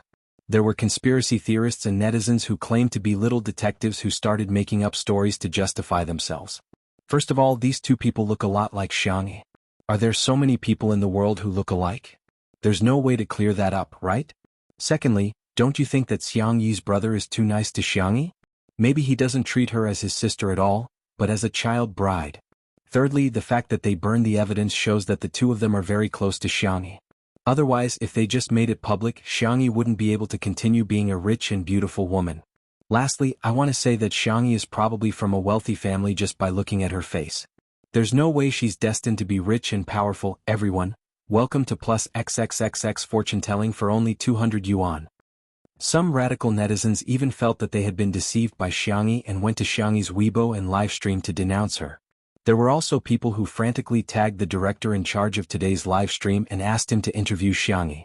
After watching the middle-aged couple's livestream, the director was speechless. How can anyone believe such clumsy acting skills? Asking Sister E to clarify things would be an insult to Sister E. He told the staff, "There's no need for that, the innocent will know." A few nosy socialites quickly surrounded Xiangyi when she went to the buffet area. "Sister E, sorry to disturb you, but we have a question for you," Xiangyi said good-naturedly. What happened? Well, did you watch the live broadcast? The two of them said that they were your biological parents. Xiangyi looked at the screen and saw a pair of unfamiliar faces in the livestream. She said indifferently, "No." Various netizens began to overinterpret her expression. She's using nonchalance to cover up the turbulence in her heart. The more a liar is exposed, the angrier they will be. The more a guilty person is questioned, the calmer they will be. This was all based on psychology. 2 words, faking it. In another livestream room. After Father and Mother E received the notification, they suddenly started acting as if they had been possessed by a drama queen. Mother E covered her face and wept. "It's my fault for being useless. That's why my daughter has to lead a wandering life." Father E thumped his chest and stamped his feet. "Daughter, come back. I can't give you riches and glory, but I can still provide you with 3 meals a day. Are you coveting the Xiang family's gold, silver, and jewels and looking down on your own parents? You don't want to provide for the two of us when we're old? Daughter, you're being unfilial." The two of them cried and acted well. Some netizens who had poor judgment believed them, especially the middle-aged and elderly netizens who were sensitive to the topic of unfilial piety. They were so affected that their eyes turned red. In the buffet area, Xiang Feng, who was stuffing macarons into his mouth, turned around and cursed, "What the hell? How dare you slander our little bunny? You're trying to kill her." Xiangyi, who didn't take it seriously at all, was distracted by the menu for dinner. "Shrimp? It tastes better with steamed eggs." The socialites were dumbfounded. Chapter 1028. Xiang Feng was stunned for a moment and was led astray by Xiangyi's train of thought. "Actually, pig's heart tastes good too. Pig's heart soup is always divine." The socialites. "Come on, why are you two talking about food?" In the live stream, I spat a mouthful of water onto the screen. I realized that Uncle Xiang really has a gift for being a comedian. He's so funny. Little muddle-headed Xiangyi is so cute. "Come on, mommy will cook shrimp and steamed eggs for you." One of the socialites deliberated over her words and said carefully, "Sister E, are these two trying to gain popularity?" Someone else said, The innocent knows they're innocent. Why bother arguing with such people? People these days are really shameless for the sake of traffic and popularity." Xiangyi nodded slightly. "Thank you for the reminder. I'll deal with it as soon as possible." At this moment, the two people who were live streaming were crying even harder. Mother E said, "Oh God, how did I give birth to such a heartless daughter? You've enjoyed all the glory, wealth, success and fame, but you don't even acknowledge your biological parents." Father E patted her on the shoulder. "It's okay, we'll just pretend that we never had this daughter." The rational netizens felt that there were many loopholes and suggested that the two of them produce evidence. Their eyes flickered, revealing a trace of guilt. They weren't Xiangyi's biological parents. They were just 2 extras hired by the marketing department of Dahai Livestream. The reason why they spared no effort in acting was that Dahai Livestream had promised them a house and 100,000 yuan in cash as long as they put on such a show. In just a short while, the number of downloads of the Dahai Livestream app soared and successfully took away the traffic of Xinchen Livestream. Seeing the two of them stammering and not saying anything for a long time, more and more netizens became suspicious. I keep feeling that there's something fishy. There's no evidence, and they even burned the so-called evidence. Whoever believes them is an idiot. Even if they're her biological parents, the disgusting ones aren't Sister E but this couple. They abandoned their daughter first, and now that she's popular, they're reuniting with her? I think they just want money. At the venue of the party, Xiangyi walked up to her brother and said a few words. The camera was a little far away this time, so they couldn't hear their conversation clearly. However, the crowd had witnessed the great Demon King unleashing his aura. Through the screen, the overwhelming aura seemed to crush everything in the world. Countless people held their breaths, not daring to make a sound. Sanction took out his phone and dialed a number. Under the strong cheers of the audience, the director boldly moved the camera closer to the Xiang siblings. The sound recording device captured the conversation between the two. Xiangyi, brother, if I'm really not mom and dad's biological daughter, Sanction interrupted her, don't make such an impossible assumption. I'm just saying. The cold and steady man was silent for a few seconds. Suddenly he raised his hand and patted his sister's little head. Blood ties are not the only thing that binds people together. Even if we are not related by blood, nothing will change. You will always be my only biological sister. You will always be our little rabbit. No one expected the great demon Sanction to say such words. Even Xiangyi was stunned for a few seconds. After a while, the girl sniffled and looked up at him. Brother will always be my brother. Chapter 1029. This heartwarming scene was very touching. However, the sound of sobbing and sniffling from the side ruined the atmosphere. Tutu, come give me a hug. I'll always be your uncle too. And Chen, you'll always be my nephew too. Sanction moved perfectly and avoided Xiang Feng's hug. Xiang Feng blankly typed a question mark. Am I being despised? Xiangyi took the initiative to hug her uncle and said in a soft voice, Uncle, don't cry. You look so ugly when you cry. Sister Song will. Xiangyi paused and hesitated to speak. Xiang Feng was so touched that he cried, Tutu is still the best. You must be worried that Song will feel sorry for me. She's really my sweetheart? No? I'm just afraid that Sister Song will laugh too loudly when she sees you crying. Xiang Feng was speechless. Thinking of how he was trapped in a tree when he was a child and Song Qiuqiu laughed hysterically with his hands on his waist, Xiang Feng felt terrible. Xiang Feng, storm cry. After comparing the two live streams, most netizens came to their senses. At first glance, it was just a farce. However, there were also a small number of stubborn netizens who believed the words of Father E and Mother E. As public figures, shouldn't filial piety be the top priority? Giving birth to a child is better than giving birth to a child. Parents giving their child life is the greatest kindness. The child must repay the kindness. I don't believe there are parents in this world who don't love their children. On the contrary, children don't know how to repay their parents. Be filial to your parents. Especially Xiangyi, she's a negative example. On the internet, information often spread quickly. Many people had forgotten that what they could see was often what others wanted them to see. He didn't even know that he was being used as a tool. On the livestream, Father E and Mother E acted for a while, repeating the same lines over and over again. The netizens began to get tired of the aesthetic. Are there any more new melons? No more. The marketing department of Ocean Livestream was already prepared. They made a gesture, and the middle-aged woman who played Mother E understood. She wiped away her tears and said in a tone of despair, Actually, I have chronic kidney failure, also known as uremia. I need a kidney transplant. The doctor said that the compatibility between family members is the highest, but I've looked around and found no suitable one. Now my only hope is my daughter. This melodramatic plot immediately attracted the attention of many people. Her biological mother needed a kidney transplant. As her biological daughter, shouldn't she donate a kidney? This instantly became the topic of debate among the netizens in the live stream. Mother E was secretly overjoyed. According to the script, the live stream was about to end at this point. Soon, she and her husband would be able to receive the reward for the live broadcast in the ocean. The next second, in the live broadcast room, a few lines of yellow text suddenly appeared. That was the special effect when gifting gifts, but it was used as a notification. Our company has accepted Madame Xiangyi's request and will file a lawsuit against the relevant personnel who slandered Madame Xiangyi. According to our country's laws, those who slander others and the circumstances are serious will be sentenced to imprisonment of not more than 3 years, criminal detention, public surveillance, or deprivation of political rights. Above. When Father E and Mother E saw this message, they were dumbfounded. Why are you suing us? Father E couldn't sit still anymore. He stood up abruptly and said, the contract didn't say anything about this. The staff wanted to stop them, but it was too late. Mother E immediately threw a tantrum. Then we're not acting anymore. Is there anyone like you? There's no justice in this. Chapter 1030. Whoosh, the staff of Ocean Livestream hurriedly cut off the livestream. The livestream went dark, but the netizens' comments exploded. Acting? Contract? Who did they sign the contract with? Is it Ocean Livestream? Hey, I originally thought this drama was boring, but now I'm not sleepy anymore. A senior executive of Ocean Livestream called and yelled, who turned off the livestream? I'm asking who turned off the livestream. What's the difference between this and a guilty conscience? The staff member said weakly, then we're thieves. The senior executive was speechless. Hurry up and get out of here.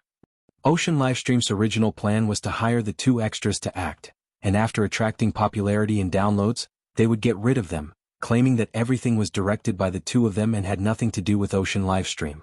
As for the house and money that they had promised, of course they couldn't fulfill that promise. However, they never expected that the lawyer would come directly to the livestream to inform them of the news. What was even more unexpected was that the 2 actors had betrayed them and betrayed them.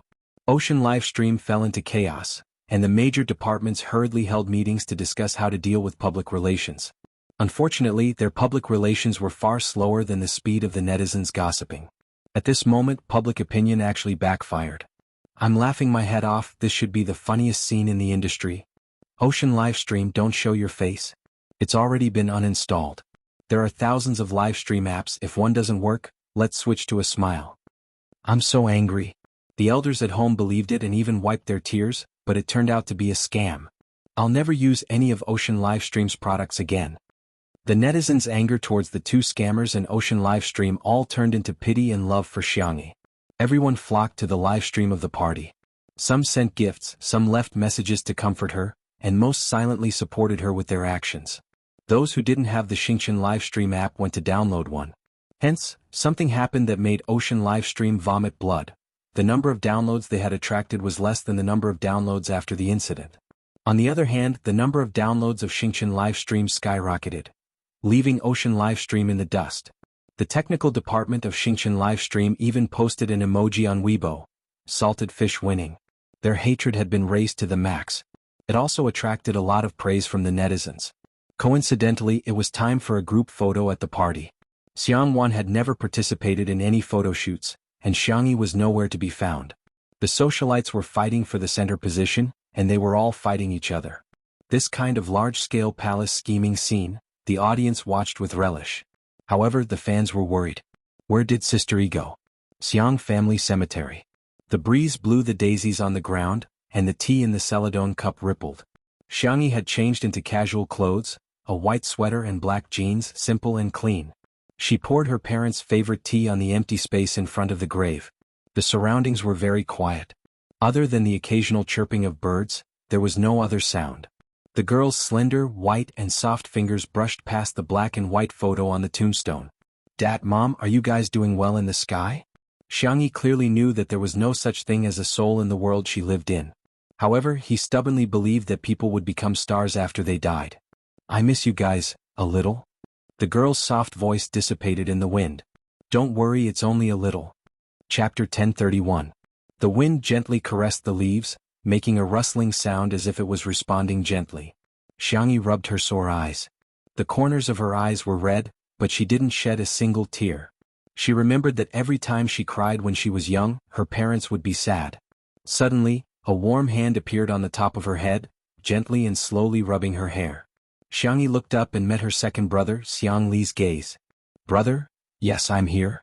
Xiang Li bent his knees and squatted down, keeping his distance from Xiangyi.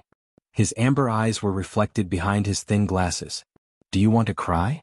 Those eyes were usually filled with data and formulas, but now there was only a gentle glow. When her brother came, Xiangyi felt her nose sting even more, but she still shook her head. Although I really want to, I can stop crying. Xiangli was speechless for a moment. After a moment, he sighed helplessly. Our Tutu is a sensible child. But Mom and Dad will probably support Tutu's occasional willfulness. For example, you can be like Auntie, rolling your eyes when you meet someone you don't like. You can also be like little uncle, crying when you want to and laughing when you want to. Xiangyi, oh. The little girl blinked, her eyes filled with tears. Xiangli thought for a moment and simply sat down beside her.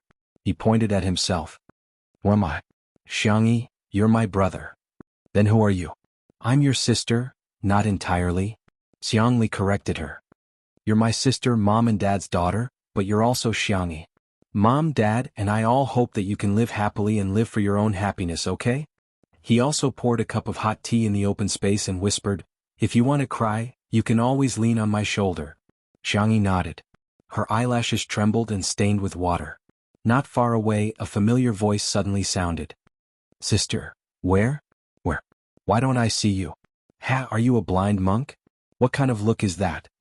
The bickering sounds came from Xiang Yu and Xiang Qi.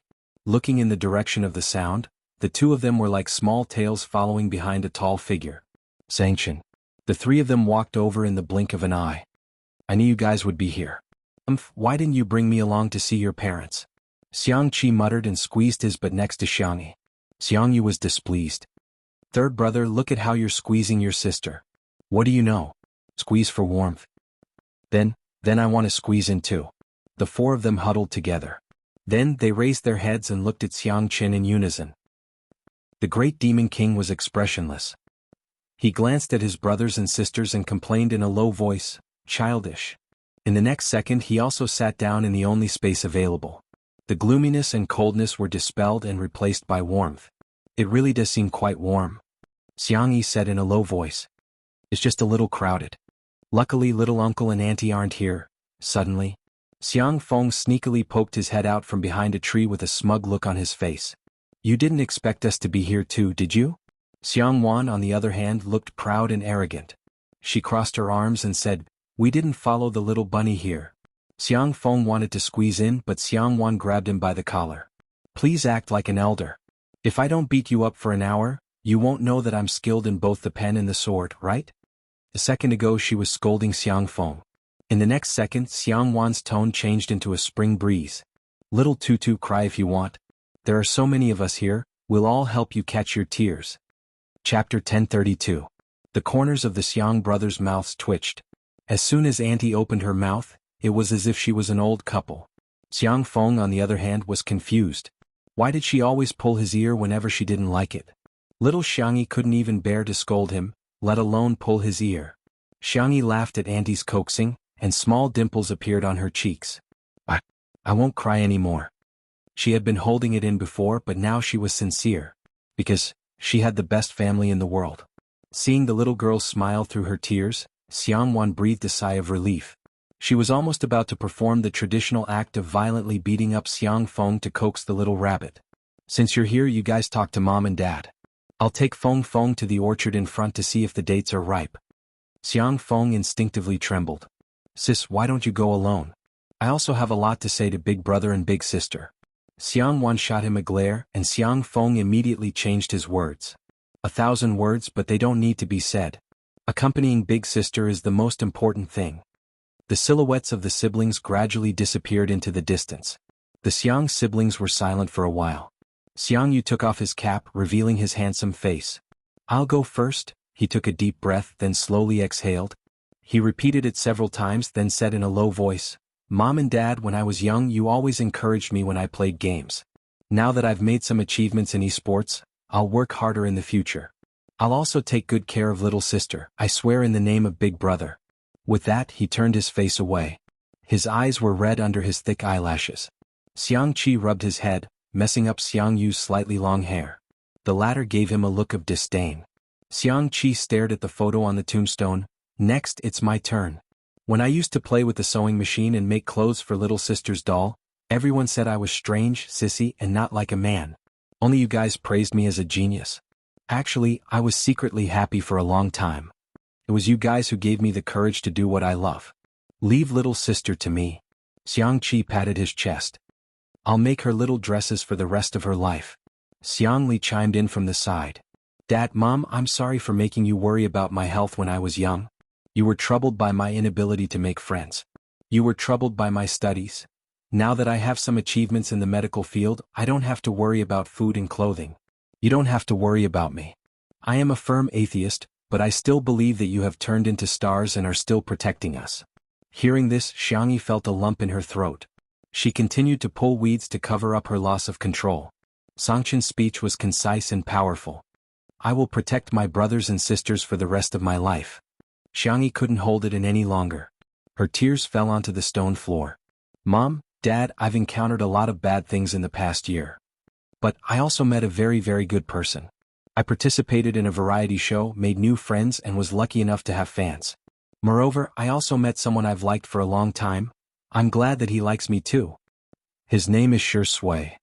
In the future, I will work hard to live a good life. I will also work hard to make Big Brother, Grandpa, Grandma, Little Uncle, and Auntie happy. Mom, Dad, you guys have to be happy in heaven too. I love you guys. The sun was warm and the wind was gentle. The leaves and grass swayed with the wind as if responding silently. Everything was very beautiful. Next introduction, the wedding. Chapter 1033. Sweetheart, let's go through the schedule. We'll do a magazine cover shoot with Shirindi at 10 in the morning. After that, we'll do an interview for about half an hour. After that, we'll record a short video for the New Year event. In the van, Anand chattered on and on, clutching the schedule tightly. His palms were sweaty. The beautiful Xiangyi said helplessly, Anand, why are you more nervous than me? Anand pulled a long face. Boo-hoo, sweetheart, you were too careless in the past. This is the first time you've taken on so many jobs. Besides, Mr. C isn't here today. I'm a little scared to work alone. As a small manager with no work experience, managing a popular artist like Xiangyi was too stressful. Xiangyi asked curiously, where did Mr. C go? Haven't the two of you always been inseparable? Anand replied, I think Auntie is sick. He went back home to visit her. Before he finished speaking, his phone buzzed. It was a message from Si Chuanbai. Have you eaten? I'm already at home. Anand quickly typed, is Auntie okay? Do you want to bring her to Nanjing? The medical resources here are better. I can help you contact a doctor. Si Chuanbai, it's a lie. Madame Hong is fine. She just tricked me into coming back for a blind date. Anand, then don't let Auntie down. Go shopping with Auntie and have afternoon tea with her friends. Give her some face. If you find someone suitable, hurry up and meet her. You can't be single forever. There was no reply for a long time.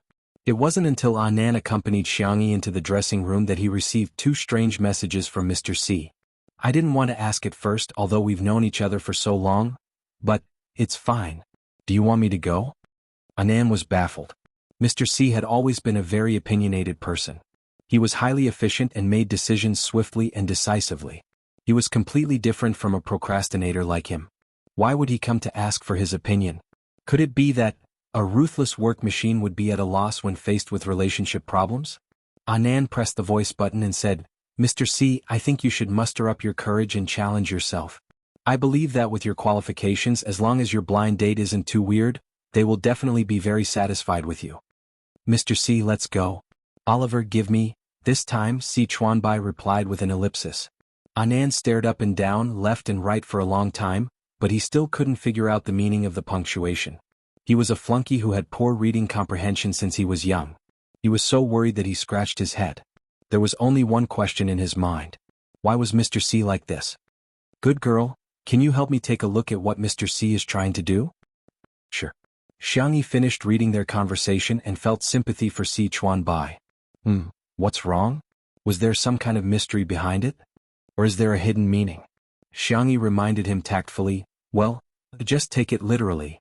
Anand stared at him again. All of a sudden, the fog in front of him seemed to have cleared up, revealing the moon. Anand was suddenly enlightened and slapped his thigh. I got it. Xiangyi's eyes lit up.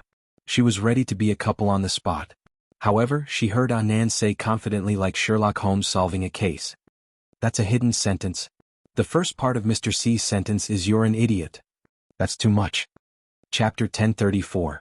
Xiangyi's cherry lips moved as if she wanted to say something but stopped. Have you ever thought that Mr. C actually has feelings for you? At this moment, someone knocked on the door. Teacher Xiang, I'm today's makeup artist. Is it convenient for you to come in now? It was inappropriate to talk about this topic in front of outsiders. Let's talk about it later. Please come in. The makeup artist pushed the door open and entered with a few assistants behind her. Teacher Xiang, feel free to communicate with me if you need anything. Everything we do is for today's shoot. As the makeup artist applied makeup on Xiangyi, Anan typed a few words angrily. Whatever. He admitted that he wasn't very smart and had let his family down by not being an outstanding doctor and inheriting his family's hospital. After falling out with his parents, he could only be a poor worker. But Mr. C was the person he respected and admired the most. How could he say that he was a fool? Sob sob sob? Si Chuanbai, who was thousands of miles away, said with an indifferent expression, if there's nothing else, I won't disturb you. His mother, Madame Hong, felt her scalp go numb. You child, how is going back to your own home a bother? Aren't you treating me like an outsider? I've said it before, I have someone I like. I've also said that no, Madame Hong's voice was shrill. That little hooligan with colorful hair? I won't allow it. I won't allow it. How can you like someone like that? How is he worthy of you? Si Chuanbai interrupted her. He has a name, Munan. I fully understand how you feel, but I hope you can give him the respect he deserves. This was the first time her son, who had always been taciturn and respectful to her, had contradicted her for someone else. Madame Hong froze on the spot. After a long time she asked in a trembling voice, do you like him that much? Why? Si Chuanbai said, there's no reason for some things. Don't be angry, your blood pressure is going to rise soon. I'll go to the kitchen to boil some water for you. There was a water dispenser at home. How could Madame Hong not understand that he was looking for an excuse to avoid her? The bitterness in her heart gradually increased. Was she wrong? But she was doing it for her son's sake. In the kitchen, Si Chuanbai turned on the kettle and picked up his phone to send a few messages to Anan. When he saw Anan persuading him to go on a blind date, Si Chuanbai's heart felt like it was being cut by a knife. But when he saw the sentence, do whatever you want, Si Chuanbai's heart felt like 10,000 fireworks had exploded. This coquettish tone, this hint of jealousy. Si Chuanbai's mind instantly went from, does little colored feather like me? To, little Kai Mao likes me. Si Chuanbai edited the message and deleted it for a long time. He didn't know what to reply. Wouldn't being together be too bold this time? Would it be too subtle to reply with, I'll listen to you? After struggling for a long time, Si Chuanbai decided to consult the person with the most experience in love. He dialed Shi Sui's number. In the dressing room, the makeup artist put on Shi Sui was very light. She only touched up the shape of her eyebrows, applied lip balm, and deepened the contours and lines of her face with powder. The man's expression was lazy and his tone was casual. You mean Anan confessed to you? Are you sure? Si Chuanbai said with certainty, I'm 100% sure. Do you think I should propose to him with a diamond ring or add his name to my property deed first? Shi Sui said, I suggest you get a neurologist first. There's no charge for the following words. In addition to the wedding, the ending of the important characters will also be explained. There might also be a post-marriage chapter and a cute baby chapter. It shouldn't be too long. I'll go and sort out the follow-up first. That's all for today. Good night, from the Fat on One. Chapter 1035. After hanging up the phone, Shi Sui shook his head helplessly at his manager. His ability to imagine. It was such a pity that he didn't become a screenwriter. But his phone rang. The man lowered his eyes and saw the words Little Bunny on the screen. His peach blossom eyes beamed, making the legs of the makeup artist and several assistants go soft. He pressed the answer button, and Xiang Yi's warm and soft voice came from the Bluetooth headset. Is your makeup done? Shi Sui chuckled. Is Anan with you? He went outside. Is Mr. C okay? Are you sad? Shi Sui pondered for a moment and said, he probably even thought about how many tables to arrange for the wedding. I think he should be very happy. Xiang Yi was speechless. What? He's getting married. Xiang Yi said in disbelief. What's the difference between him and a scumbag? Now Shi Sui was the one with a question mark above his head. He comforted her in a low voice, don't worry, I'll look for you later. Shi Sui was done with his makeup and hair. He had changed into a light beige sweater with blue jeans and a pair of classic white shoes. It was a clean and refreshing outfit. When he appeared in Xiang Yi's dressing room, the staff members kept looking at him. It was a pure biological instinct that made one want to take a few more glances at a beauty. However, Shui's gaze was fixed on Xiangyi. The girl in front of the mirror was wearing a princess dress with puffy sleeves. Her hair was tied into a bun and there were a few strands of messy curly hair beside her ears. Her pure pomelo red was full of vitality and she looked very girly. Anan called out to everyone. Shui and Sister Yi have prepared tea and snacks for everyone. Let's take a break first. The staff members left tactfully. Shui walked to Xiangyi. The tip of the girl's nose and chin were blushed, adding a touch of pitiful fragility. He suddenly wanted to bully his little bunny. He wanted to bully her until she cried. Very beautiful, Shui said in a low voice, suppressing an inexplicable impatience. Xiangyi, you're pretty too. Shui chuckled. Tutu, why do I feel that you're being perfunctory? Alright, let's get down to business first. Xiangyi hurriedly checked the information with him and realized that both Sichuanbai and Anan had made a mistake. Why don't I talk to Anan? Xiangyi suggested. If I were to hint at it, the effect might not be that good.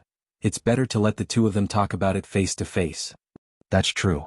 Then we should let nature take its course? After all, Mr. C is so powerful. Yes. Both of them had confidence in Sichuanbai. As a top manager, it shouldn't be a problem for him to confess, right? The filming officially began. The style of the first set is romantic and sweet. We need Teacher Shi and Teacher Xiang to act out the feelings of a passionate couple. Oh no, we'll just follow the way the two of you usually get along with each other. Just do it as you're comfortable. After the photographer stated his requirements, he was initially worried that the two of them wouldn't be able to achieve the feeling he wanted. Unexpectedly, in the next half an hour he vividly experienced what it meant to show off their affection. Head touching, lifting, strawberry kissing, pressing down on the sofa and looking at each other. The photographer almost had tears in his eyes as he finished taking this set of photos. Shui and Xiangyi went to change into their clothes for the next day. The new assistant asked foolishly, "How does it feel to be an untimely couple?" I'm full. Chapter 1036. On the same day, the magazine's official Weibo account released a set of behind-the-scenes photos from the shoot. Although it wasn't as shocking as the photos, the excited fans still pushed the post to the top of the trending list. The first 3 photos were of the romantic and sweet style of the first set, which had tormented countless single people. The middle 3 photos were of the dark and cool style, in which Shui and Xiangyi were like walking clothes hangers, exuding an extraordinary sense of fashion in their branded clothes. The most surprising and the one that made the fans go crazy was the last set of photos. Xiangyi usually gave people the impression of a gentle and cute national girl, and the clothes she wore were mainly light-colored. However, in this set of photos the girl was wearing a long black dress, which was a rare sight. Her eyeliner was slightly elongated, and her lips were a bright red color. On the retro and gorgeous sofa, Xiangyi was crossing her long legs. The red soles of her black suede high heels were exposed, which was seductive and soul-stirring. Shui was also different from his usual calm and abstinent self. His white satin shirt was exquisite, but the collar was torn open, revealing the black choker necklace on his collarbone, which made his skin look even fairer and his Adam's apple look even smoother and clearer. He was sitting on the wool carpet, looking clean and delicate. His hair was styled into disposable curls, and he looked like a little prince who had been sent to a foreign country as a hostage. This set of photos of Queen X Little Prince instantly went viral on various social media platforms. I want to see this. I'll definitely buy this issue of the magazine. Xiangyi's lips are simply the color of a queen's coronation. Her aura is so strong, I've already been subdued by this beautiful girl's dress. Shui is such a contrast. No wonder he's a monster who won the Best Actor award. He doesn't feel out of place at all when he acts as a little puppy. I feel like locking him in a small dark room. I'm so perverted. You're not alone in the small dark room. I've already prepared a dog head for him in my basement. I'm the director of Nanjing Mental Hospital. Hello to you guys. I'm going to die of laughter in the comments section sooner or later. Shui and Xiangyi were both trending topics. Just the cover of the photos had already made it to several trending topics. However, the two of them didn't make it to the top of the trending topics this time, as the top spot was occupied by little Uncle Xiang Feng. #Xiang Feng official announcement. The netizens saw a few words. After clicking it, they saw a Weibo post that Xiang Feng's Xiang Feng, I'm. The accompanying picture was a bright red marriage certificate cover. It was very festive. Thanks to Xiaopo's strong influence, Xiang Feng's current popularity was no less than a second-tier celebrity. Plus, he's of stars of SUVs. The whole internet was gossiping. Who is little aunt? After the interview and video of the interview of the little of the photos of the little GPS location. Xiang, s, of the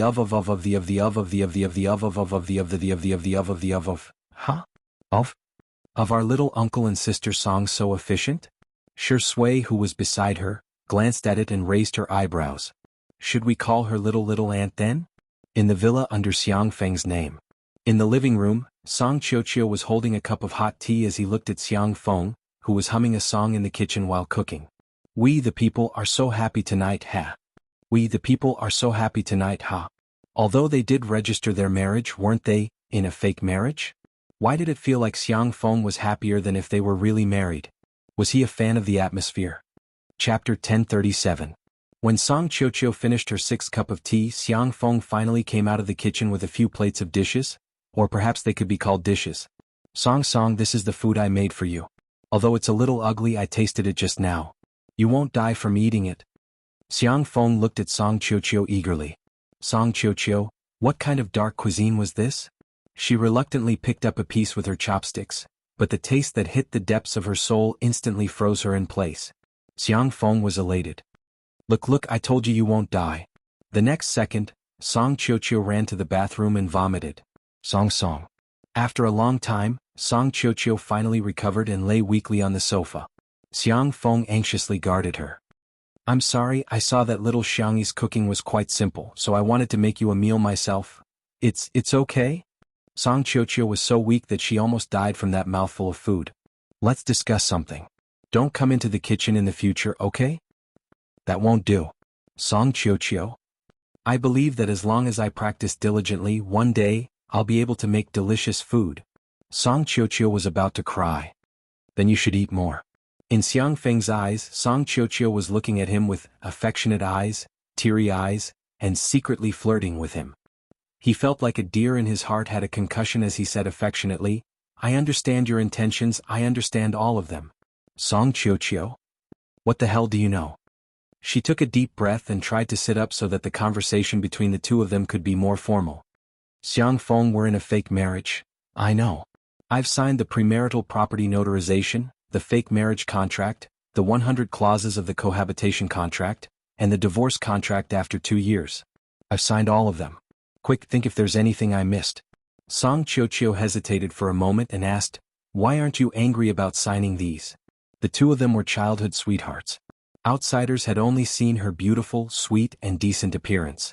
Only Xiang Feng had seen her when her teeth were falling out, when she hadn't washed her hair for 3 days, and when she had been constipated for so long that she had blocked the toilet bowl.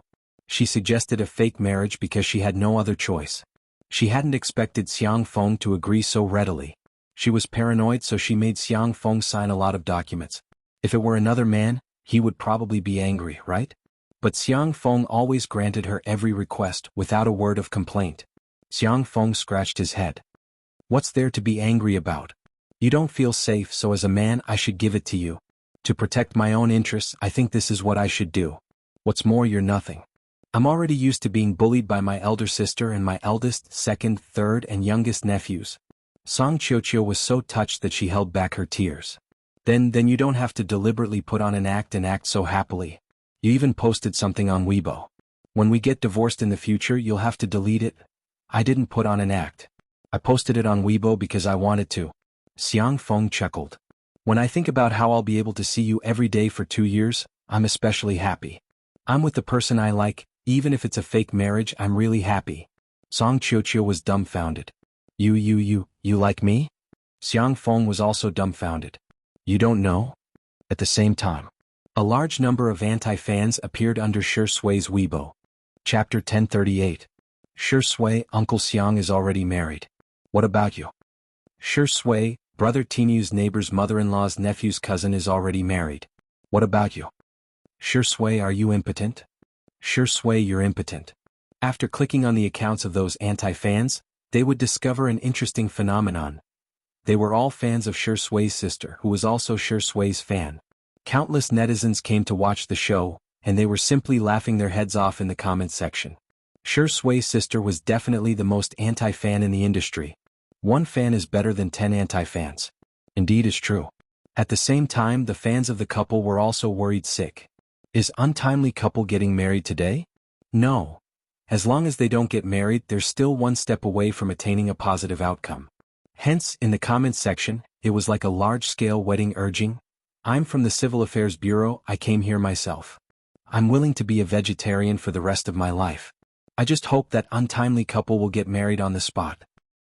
He's asking for a marriage proposal with his own blood. It'd be best if the wedding is broadcasted live.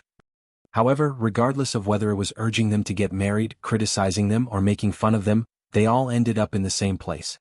They vividly demonstrated that humans were essentially repeaters. Sure Sui is impotent. After the popularity of hashtag Xiang Yi's official announcement hashtag, those familiar words made it to the top of the hot search list again. When Si Chuanbai, who was in his hometown, saw the hot search list, the corners of his mouth twitched. Not only did he not bother to do public relations, he even sent Sure Sui a voice message. You've seen the hot search list, haven't you? Why don't you save the money you earned from removing the hot search list and buy some nourishing ingredients and herbs for you? In response, Sure Sui replied with a smiley emoji. Even Xiang Yi, who was in the bathroom, received a call from Xiang Yi's grandfather. Little Tutu, don't air your dirty laundry in public. Sure Sui isn't feeling well and you can't treat him. Tell Grandpa. Xiang Yi felt as if she had fallen into the clouds. How is he feeling unwell? He's clearly very healthy. I get it. He's hiding it from you, right? The Prime Minister's tone was pained. Don't worry, Grandpa isn't such an unenlightened person. I'll find a nationally renowned andrologist for a consultation. I'll definitely cure Sui's illness. Xiang Yi? She seemed to have thought of something and hurriedly took a look at the hot search list. She explained for a long time, not knowing whether to laugh or cry. Only then did Xiang Yi reluctantly believe that Sure Sui's impotence was just a joke made by netizens. After hanging up the phone, Xiang Yi was about to change her clothes when a pair of large hands wrapped around her slender waist. The man rubbed his chin against her shoulder. What happened? Xiang Yi's ears turned red. I want to take a shower, I know. These words made Xiang Yi's face burn. She changed the topic. Well, Grandpa called me. The young girl roughly summarized the matter of Xiang Yin's misunderstanding and asked, Isn't it funny? After all, Grandpa doesn't surf the internet often.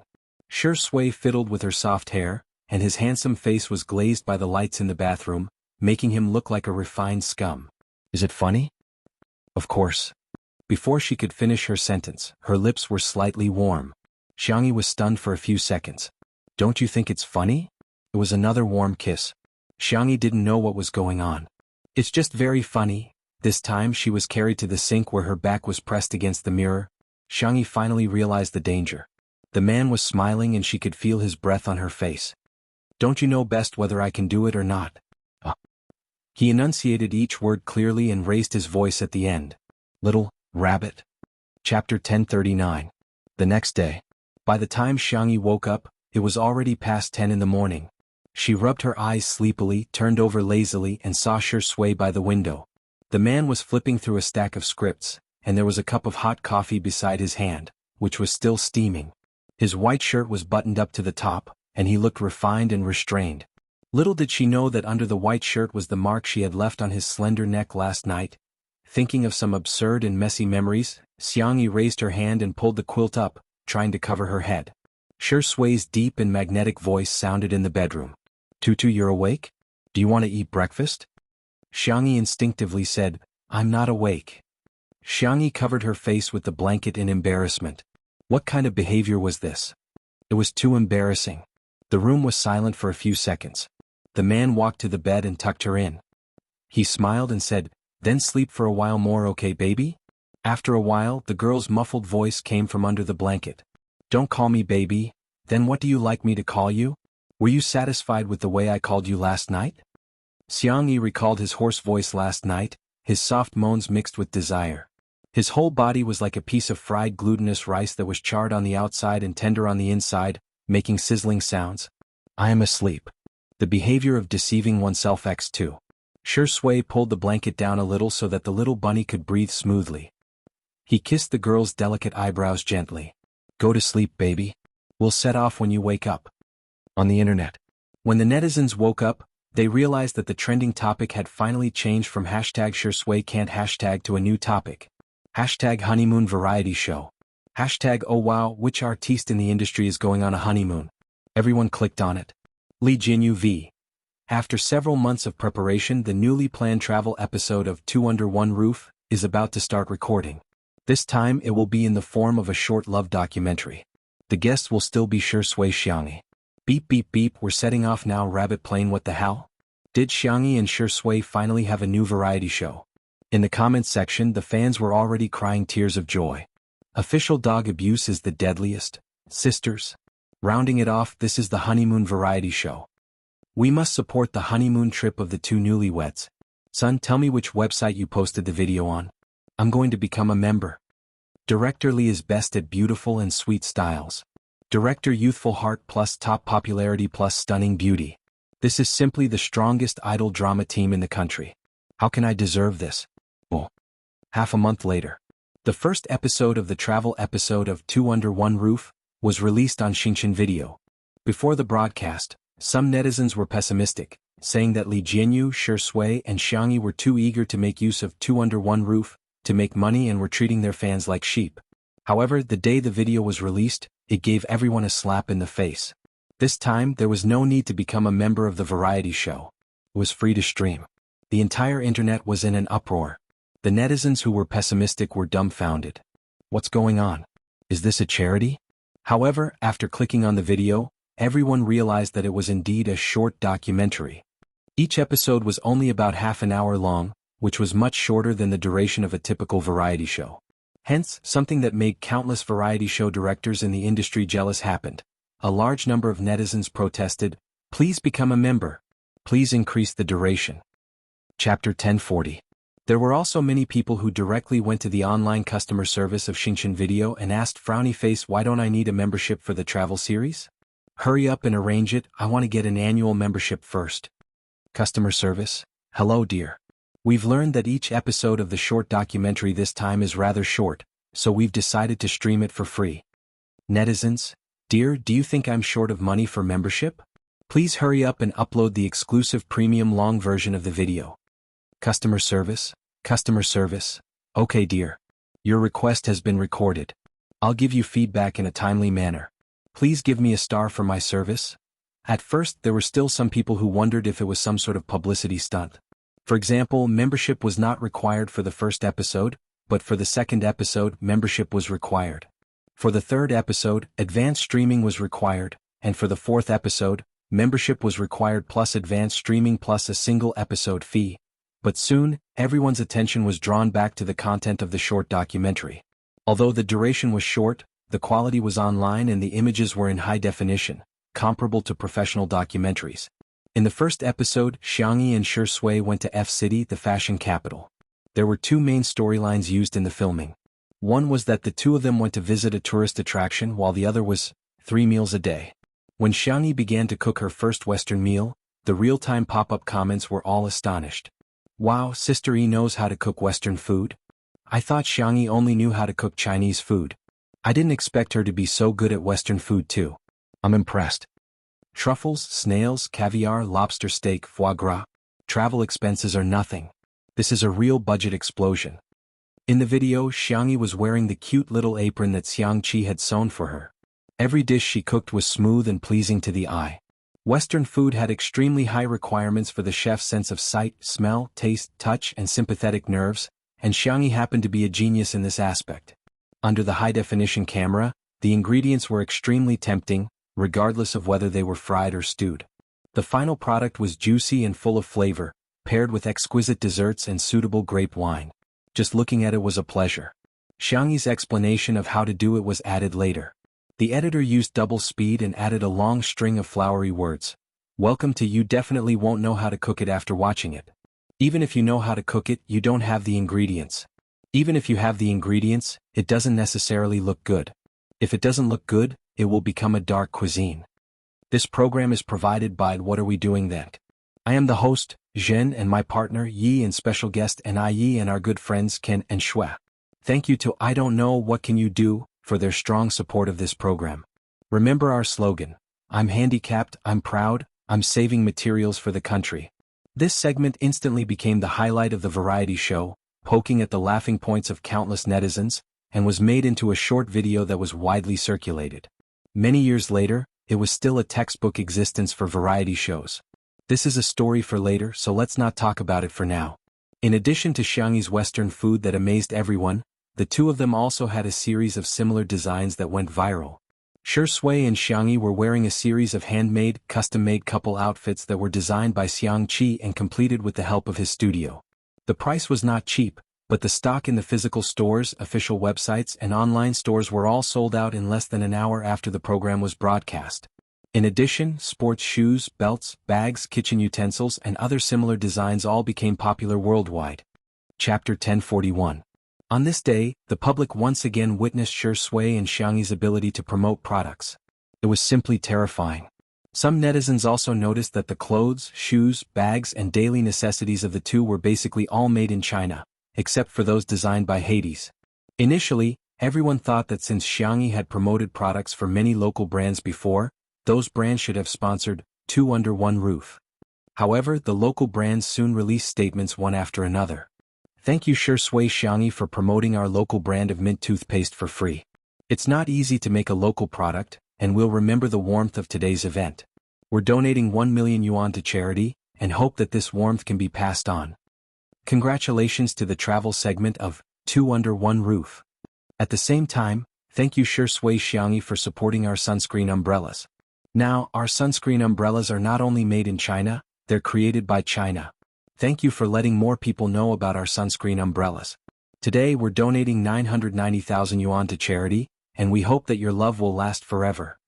Thank you Shi Sui Xiangyi for advertising how Jiejia's kitchenware on the show. Thank you. The words of gratitude and donations converged into a torrent of public opinion. The impact of negative impressions was profound. Xiangyi had once been criticized by the entire internet, but now, everyone was tearing down her label one by one. The most eye-catching thing was the interaction between Shi Sui and Xiangyi. The way the two of them got along with each other was not spectacular. On the contrary, it could be described as plain and ordinary. However, before going out, Shi Sui would check the weather in F City and specially bring a sunscreen umbrella and an umbrella for Xiangyi. When Xiangyi cooked, she would also seriously consider Shi Sui's taste and would cook Shi Sui's favorite foods and flavors for every meal. When the two of them went shopping, Shi Sui would take the initiative to carry their bags, and Xiangyi would also feed him drinks. There would also be many small surprises. For example, when they were rowing, Shi Sui magically pulled out a small bouquet of flowers from behind her back. Another example was when they went to the haunted house at the theme park and Xiangyi gave him a rabbit doll that she sewed herself. In short, it was all in one word. In just one episode, the amount of dog food and the sweetness of the sugar sprinkled made the majority of netizens sigh with emotion. The best love Shi Sui Xiangyi. The untimely couple fans even expressed with tears in their eyes that they could die without regrets. However, at the end of the first issue there was a suspense. The editing used the form of switching back and forth. Xiangyi angrily threw the spoon away. Whoever made it will make it. Anyway, I can't cook. Shi Sui pushed up her glasses coldly. I've never liked anyone. Please don't flatter yourself. The audience? Where? Was this what the production team was doing? Even web authors aren't as slow as you guys. Why was Little Sweet Biscuit being abused? The netizens flocked to Li Jianyu's Weibo and flooded his comment section with friendly greetings. Li Jianyu replied, "The next episode will be at 2000 hours next Saturday night. Be there or be square doghead." The netizens, At the same time, Xiangyi and Shi Sui had just finished filming the fourth episode when they happened to run into Fu Jian who was filming nearby, as well as Jiang Jiujio who was holding Fu Jian's arm and blushing slightly. Ahem, long time no see. Fu Jian smiled foolishly and said, I've been with her for so long and I didn't expect the two of us to become a couple. This must be fate. Xiangyi and Shi Sui looked at each other and smiled. Chapter 1042. After chatting for a while, the topic naturally turned to the official announcement. Fu Jian said, I definitely have to make an official announcement. Now, as long as Jiujio agrees, I'll post it on Weibo immediately. He was an actor, not an idol, so the impact of the official announcement would be relatively small. However, there would definitely be an impact. After all, although he was famous for being a silly comedian, he still had some female fans. Shi Sui asked, What did your management company say? Fu Jian said miserably, They're pressuring me and it's hard for me to resist now. At most, I'll just go all out. Jiang Jiujio looked down and said, It's okay with me, your career is more important. Jojo, I'm sorry, I'm not capable enough. Okay, it's not a secret marriage anyway. Besides, it's quite exciting to be in a relationship secretly. I swear I'll make it up to you in the future. You must have what other kids have. Seeing that the two of them were acting out a bitter drama with reddened eyes, Xiangyi put a hand on her forehead and reminded them. Did you guys forget something very important? If I remember correctly, Fu Jian mentioned previously that his contract with the management company is about to expire. Yes. Fu Jian said with a dumbfounded expression. But I'm not very popular now and no management company has come to poach me. Those who have come to me have harsher conditions than this one. They'll ban me immediately if I'm in a relationship. Shui couldn't help but laugh and look at Xiangyi. Xiangyi also pointed at herself. Fu Jian asked foolishly, Sister Yi, what's wrong? Are you feeling unwell? Why are you blinking at me so many times? Jiang Jojo asked worriedly, Yi, are you sick? They say that doctors don't treat themselves. Why don't I take you to the hospital for a checkup? Nothing is more important than your health. Xiangyi said. I just want to remind you that I, Xiangyi, am the CEO of Tomato Entertainment. Fu Jian and Jiang Jojo were stunned and had yet to react. Xiangyi sighed helplessly and said, Yes, Fu Jian, it means that you can call me boss. Fu Jian was speechless. That's right. I can sign with Sister Yi's company and work for you. Jiang Jojo also reacted and exclaimed, Yi, I want to be your sister for the rest of my life. After settling the contract issue, Xiangyi started to think.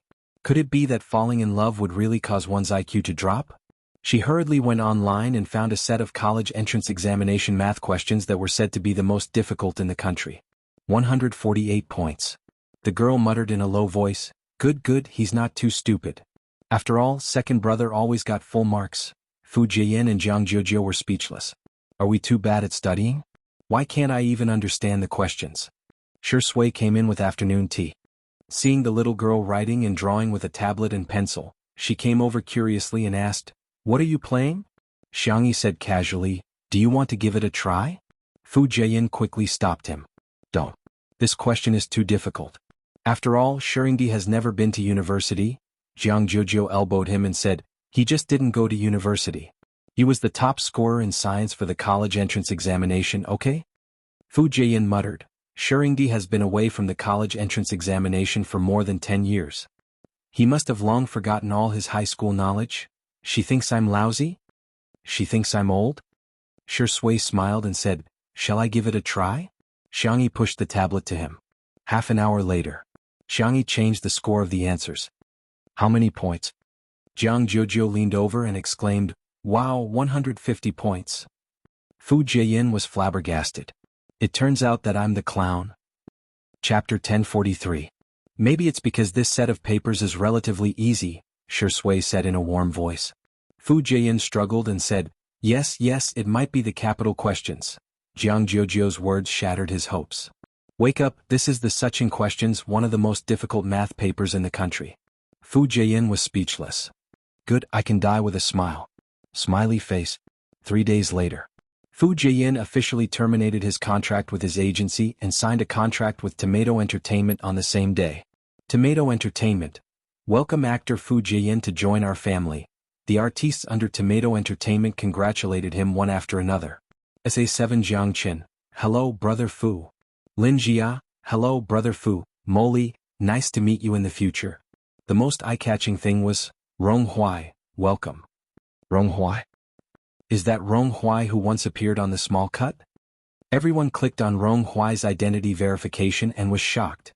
Tomato Entertainment has signed a contract with Tomato Entertainment, a freshman at the Capital Film Academy.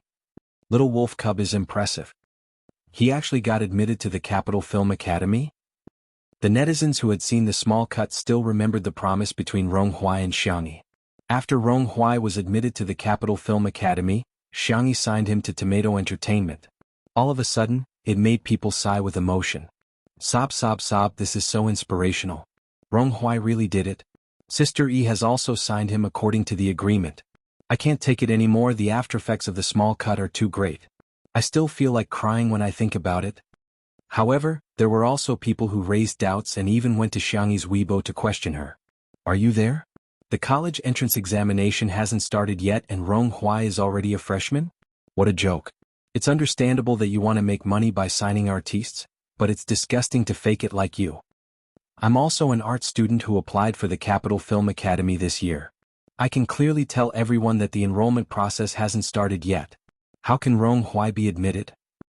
Xiangyi, I had a good impression of you at first, but you indulged your artistes in lying and even falsified certification information to mislead your fans. If you can't be a bad boss, don't be a dog in the manger. Xiang Yi, who was overseas, didn't see these comments because of the time difference. However, Rong Hui could not hold it in any longer. He was young, frivolous, and hot-blooded. He directly posted on Weibo to criticize the netizens. Rong Hui v. You can scold me but don't scold my sister, okay? His words instantly made Rong Hui the target of public criticism. A ready-made target attracted a lot of firepower. By the time Xiangyi woke up and found out about this, the number of comments on Rong Hui's Weibo had already exceeded 100,000. After learning the whole story, Xiangyi sighed softly. It was something that could be explained in one sentence, but Rong Hui was stubborn and did not explain himself. Instead, he exchanged dozens of rounds with the haters. Of course, the young man's trash-talking skills were quite high. Netizens who were watching the show joked that his words were at the level of Smog's, "Your parents have gone to heaven. You don't have a mother, do you? Greetings are meant for people. Are you worthy? Be good, little kid. Return the phone to your family." Netizens made an emoticon pack and spread it widely. The last comment was made 2 minutes ago. Xiangyi sent him a WeChat message. The next second, the following notification appeared on Weibo. Rong Hui v deleted a Weibo post. Rong Hui v deleted a... The netizens were dumbfounded. Are the staff members in charge of his Weibo account? The haters mocked, is the grandson scared? In the next second, Rong Hui v. Xiangyi's sister, they're fierce to me. The haters were dumbfounded. Chapter 1044. The netizens were about to die of laughter. What kind of little wolf dog turned into a cute little puppy in an instant? However, they felt like they had finally found someone to back them up. Xiangyi left an ellipsis and Rong Hui immediately replied, frowny face sister, I know I was wrong. I shouldn't have argued. Even if others scold me, I shouldn't have retorted. Also, I'm not angry because they scolded me. I'm angry because they scolded you. They scolded you so harshly. The netizens, huh? This familiar fragrance. They felt that as long as they had interacted with Shi Sui, they would more or less melt into her. What should I do? I've been poked by the wolf cub's younger brother. He's complaining so aggrievedly. He's so adorable. Let's be honest. Although it's nice to have a close sibling relationship, they can't just blindly defend each other. Rong Hui was the one who cheated in the first place. Warning. Don't forget that Sister E is a magical girl with a 100% chance of slapping others in the face. Her words came true. A few minutes later, Xiangyi updated her Weibo and explained the origin of Rong Hui's Weibo account. Xiangyi, as far as I know, Capital City Film Academy has a small number of special admissions slots in addition to the nationwide enrollment every year. The requirements are extremely high, and one has to go through layers of selection and interviews before being admitted in advance. The young girl's words were concise and comprehensive, but they hit the nail on the head and instantly resolved the debate among the netizens. At first, some people didn't believe it, but soon, some netizens found out about Capital City Film Academy's early admission criteria. Be it appearance, physique, specialty, professional standards, etc., it was even stricter than the unified enrollment. In other words, it was just like the selection for the gifted junior class, where outstanding students were selected in advance. It sounded unfair, but how many people could reach such a stringent standard? The fact that Rong Hui could be admitted in advance was enough to prove his excellence. Later on, Capital City Film Academy's official Weibo account also came out to respond and released the list of the early admissions this year. There were only a few people in total. There were genius directors, dubbers, and 2 actors with top-notch looks and acting skills. Everyone's qualifications were beyond doubt. At this point, no one doubted that Rong Hui was lying. Some netizens even spontaneously apologized to him. Rong Hui didn't care about the slander or praise from the outside world. He only cared about only his elder sister.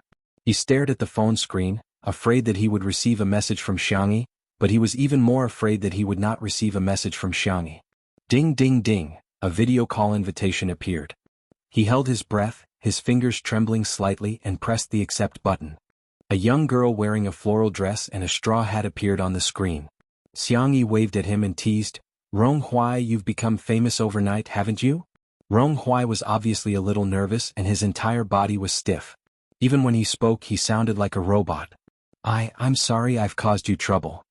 I understand your feelings. If someone scolded my friend, I would also be angry, but... Xiangyi changed the topic and advised, it's best not to be so impulsive in the future. You have to believe that adults can solve many problems, okay? Rong Hui pursed his thin lips and looked down without looking up. He really wanted to say, I don't think of you as a friend, I think of you as... Who are you talking to? Rong Hui? A moment later, half of Shi Sui's face appeared on the screen and she nodded slightly at him. He hugged Xiangyi's slender waist. It was a possessive action. Chapter 1045. Rong Hui looked up and stared at the screen for a few seconds before lowering his head again. No one could see the light in his eyes dimming bit by bit. Actually, the distance between them had always been very far. It was just his wishful thinking that as long as he worked hard, he could get closer. Even if it was just a little bit. Unfortunately, it was all in vain. He hated that he was only 17 years old and hated that he met Xiangyi too late. Rong Hui, I heard that you're going for special training soon? You have to work hard and control your temper.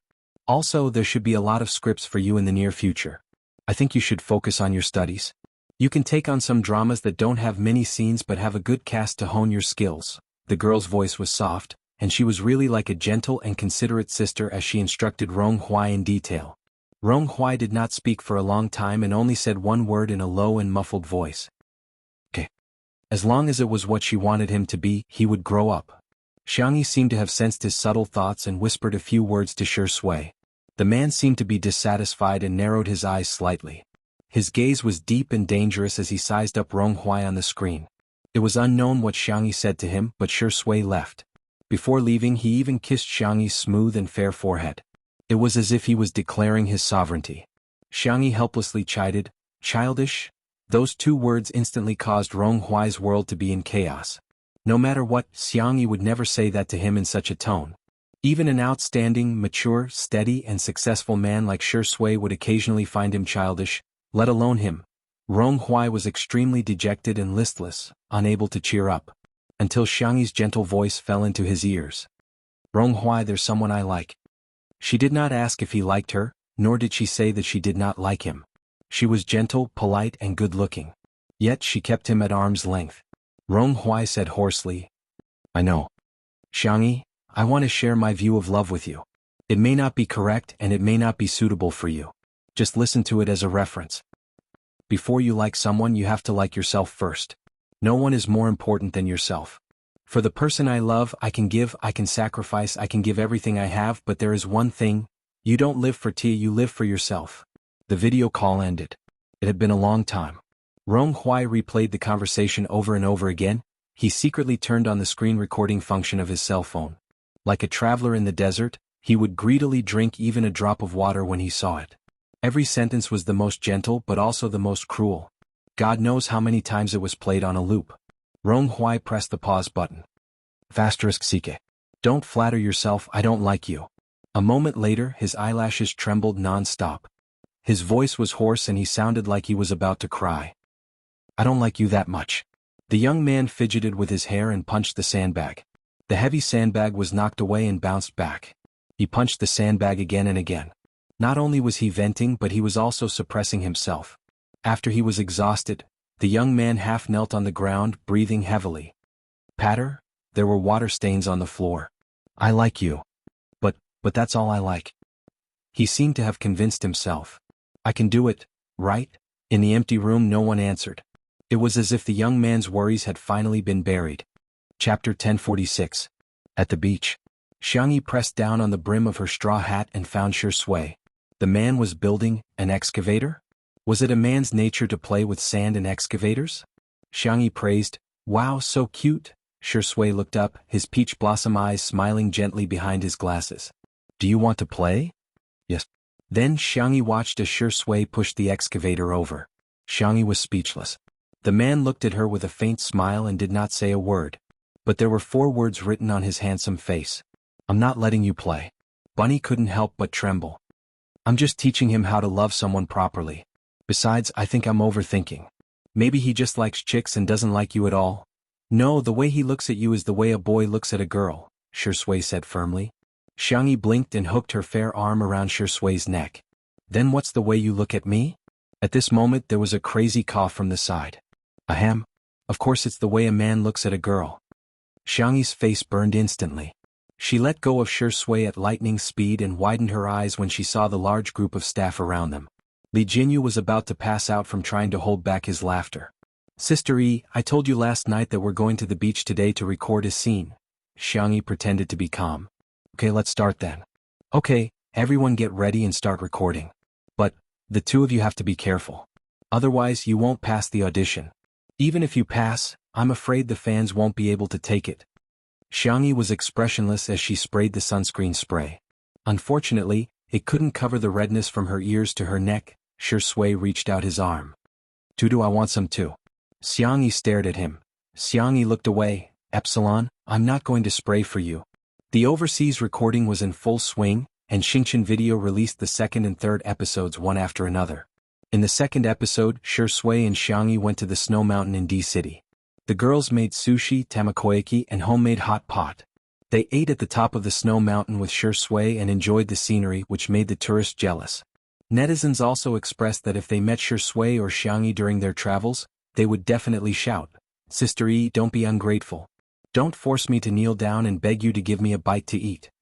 In the third episode, Shui and Xiangyi went to the Devil's Valley in Milta. Many elite rock climbers from all over the world gathered here. According to the program team's arrangement, the two of them could experience rock climbing once. For the safety of the two, the production team had carefully prepared seatbelts, descenders, helmets, iron chains, and ropes. Shui tried it first. The man was tall and slender, and his movements were agile. An extreme sport like rock climbing seemed to be a piece of cake for him, and he could climb more than 10 meters in minutes. Li Jinyu asked, Is Sister Yi wearing her equipment? Where's Sister Yi? Someone exclaimed. Sister Yi isn't wearing any armor.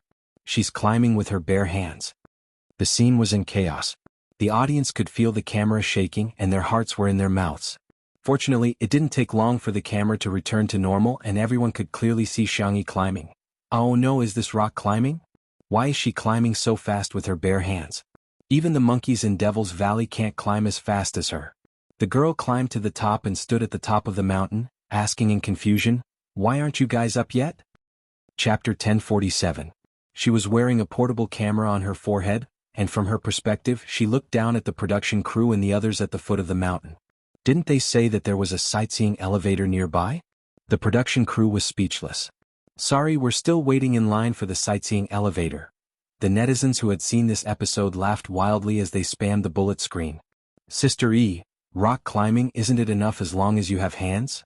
No way, no way. Why are you guys taking so long in the elevator? I can't take it anymore. The post-production editing is toxic. Why did they have to split the video into 2 screens and compare Sister E to a monkey? Help, I'm dying of laughter. Why is Sister E more agile than a monkey? Xiangyi scratched her head and looked at Shui again. The production crew just wanted the two of them to experience rock climbing, so they chose a location that was mainly for the scenery. The actual height wasn't too high. Xiangyi stood at the top of the mountain with her hands cupped in the shape of a megaphone. She shouted at Shui below. Shui, you're too slow. The man who had just climbed more than 10 meters raised his eyebrows. Shui smiled slightly. Shui began to untie the safety rope. The bullet screen immediately became lively. Woman, you're playing with fire? Warning, high energy ahead. Be careful, it's not a special effect. Is Shui crazy? It's understandable that the Xiang family has ancestral tree climbing skills, but what is Shui doing? How can he climb up without a safety rope and tools? Whoosh! The tools fell, causing the production crew to exclaim in shock. The camera shook again. Obviously, the cameraman was frightened. Li Jinyu was so anxious that he even held the megaphone and shouted, Safety first. We're just recording a short video, there's no need for that. However, something shocking happened.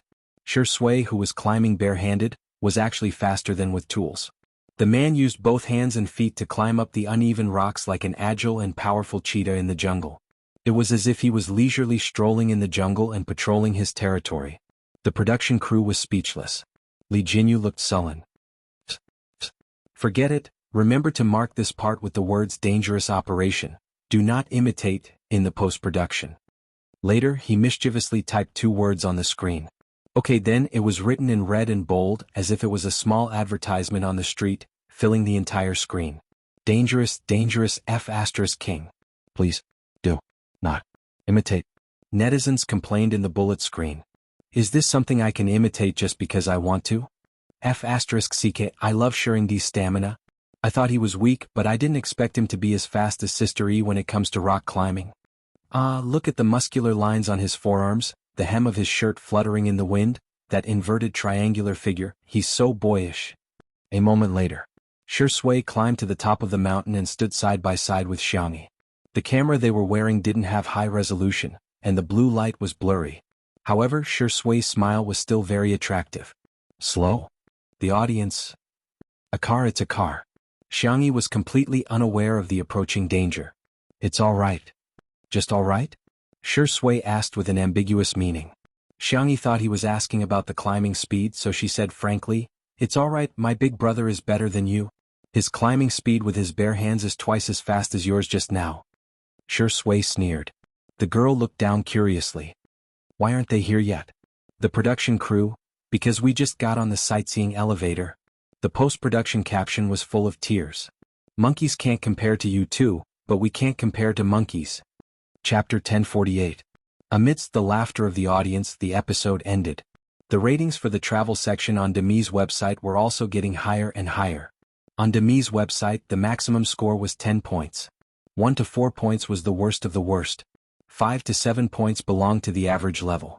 8 points and above could be said to be a work of praise. The rating for the travel section of 2 Under One Roof had reached an astonishing 9 points. In other words, it was a masterpiece in the eyes of the netizens who participated in the ratings. Relatively speaking, the ratings for movies were stricter while the ratings for variety shows were relatively lax. Even so, 9 points was enough to shock the industry. The highest score for a variety show in the country was 9. 5 points for 2 Under One Roof. In a sense, the travel section could be considered a sequel as it also got 9 points. It was enough to show how much the audience liked it. Some industry insiders predicted that after the travel section ended, it would probably get a score of 9. 2 or 9. 3. In that case, it was equivalent to Li Jianyu creating another legend. Next, the travel section continued to be updated at a steady pace, with high quality and lots of laughs. The number of clicks repeatedly broke records. Shui and Xiangyi went to the desert, the grassland, the seaside, and the rainforest. The mode was still travel and food. Every time they went to a place, Xiangyi would cook according to the local ingredients. With the broadcast of the overseas version, the travel section could be said to have set off a global tourism craze. Countless netizens would check out the scenic spots that the two of them had visited. The two of them had the same outfits, the same food, the same pose, and so on, which were imitated by people all over the world. In the blink of an eye, it had been 6 days since the 9th episode was broadcast. On this day, a large number of netizens were squatting on Xingchen Video, waiting for the last episode to be broadcasted. The hour hand moved to 7:50 p.m. There were 2 earlier updates which were released at around 7:50 p.m. Hence, the netizens were used to refreshing the page at 7:50 p.m. They might be able to watch it a few minutes earlier. However, this time what the netizens refreshed was not a video. Instead, it was a link to the live stream. The netizens were dumbfounded. Everyone clicked on it and there was a heated discussion in the comments section. What's going on? Isn't the travel section a recorded broadcast? Why is it a live stream? Did something go wrong? Could it be that the show hasn't been produced yet and they're going to cancel it today, so they're doing a live stream? Just as everyone was discussing, the name of the live stream changed to frowny face. Welcome to the live broadcast of Mr. Shui and Ms. Xiangyi's wedding.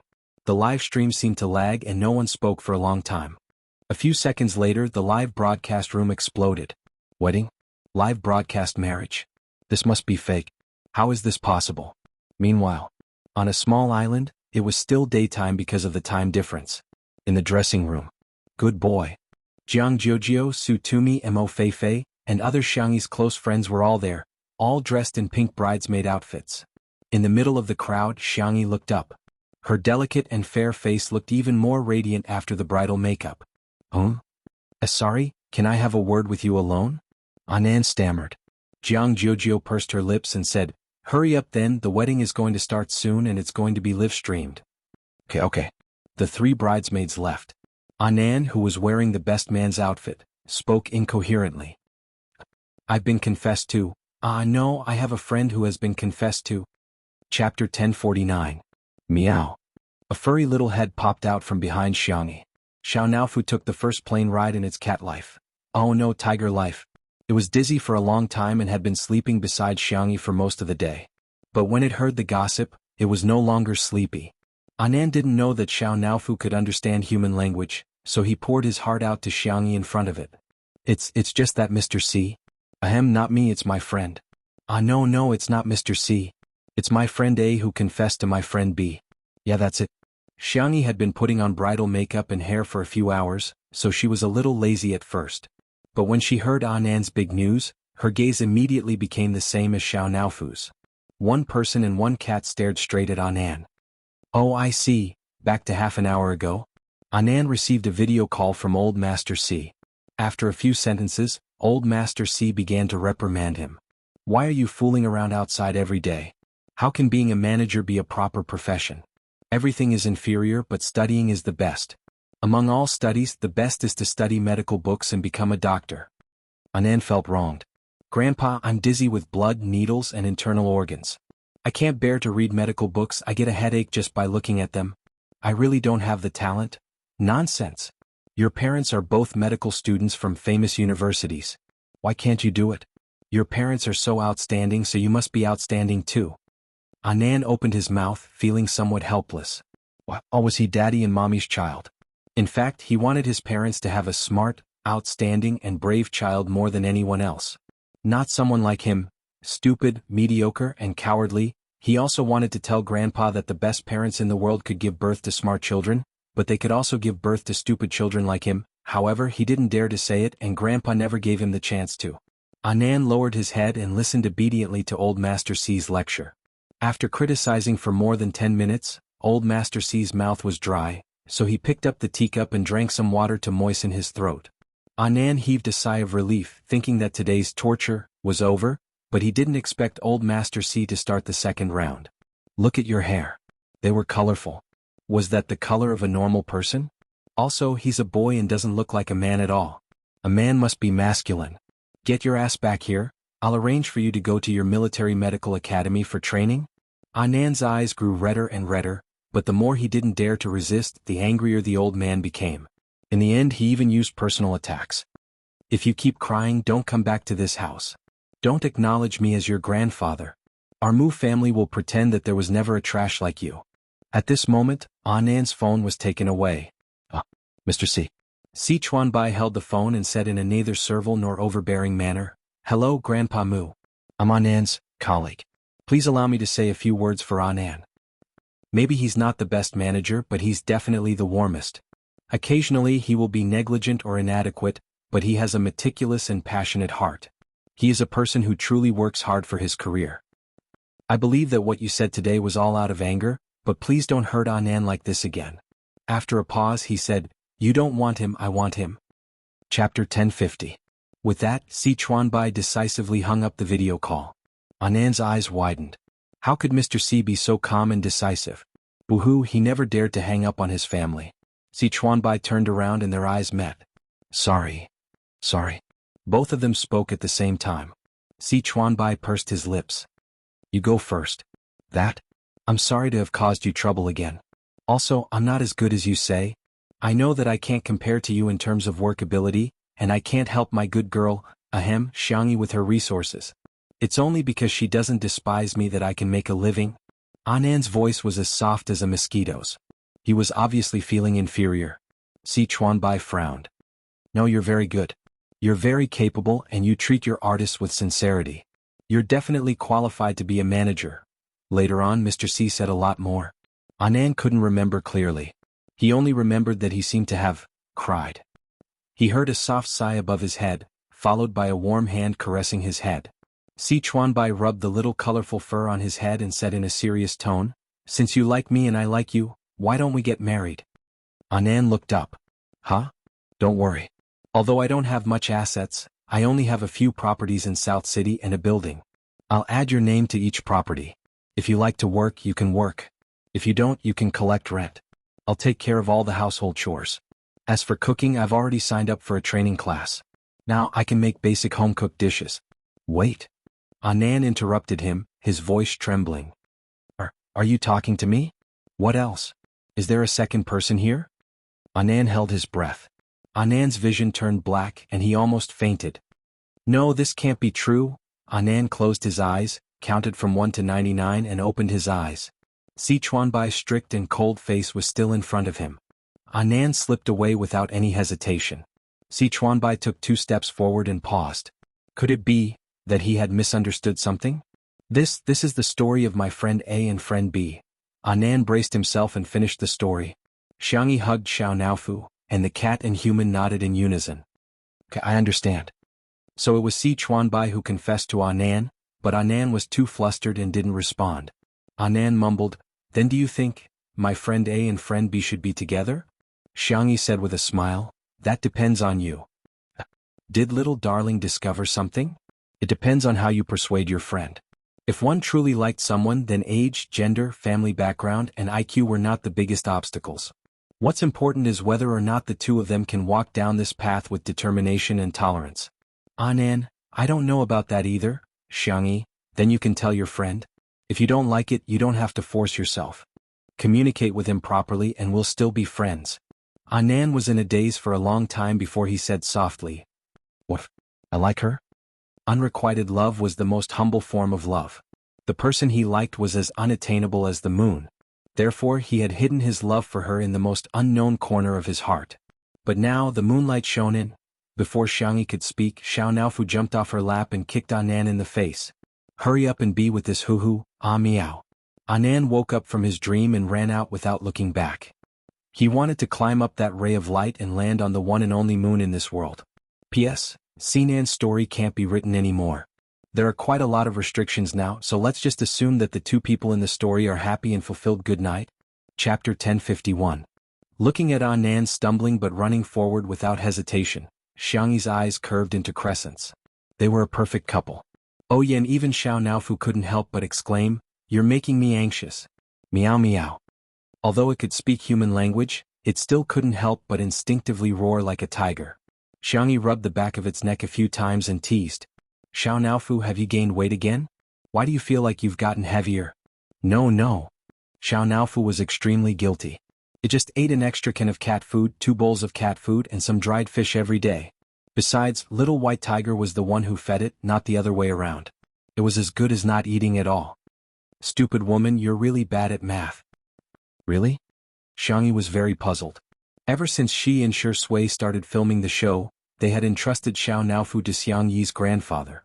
According to Xiang Yi's grandfather, Xiao Naofu's appetite seemed to be quite normal. But why did it become as fat as 2 cats?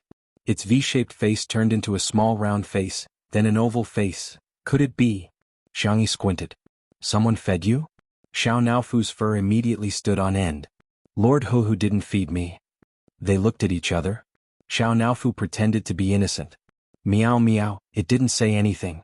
It was just an ordinary and mediocre kitten. At this moment there was a fluctuation in the air. Xiangyi looked over sharply. What came into view was a pink paw pad. She wanted to pinch it. The little white tiger dug out a hole and exasperatedly said, Stupid. So stupid. You're giving me face just like that. Stupid cat. Fat cat. Xiao Naofu said aggrievedly, I'm not a cat, I'm a big brain, oh woo. I am.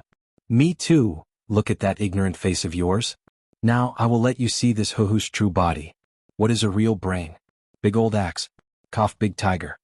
The little white tiger cursed in its heart. It was all because of that stupid rabbit and this stupid cat. Both of them had distorted its pure accent. Xiangyi was also a little curious. What did the little white tiger look like? However, he remained vigilant. The little white tiger sensed it and muttered, Stupid woman. Its body suddenly enlarged and expanded in the air. Shwa, a white tiger with a snow-white body appeared.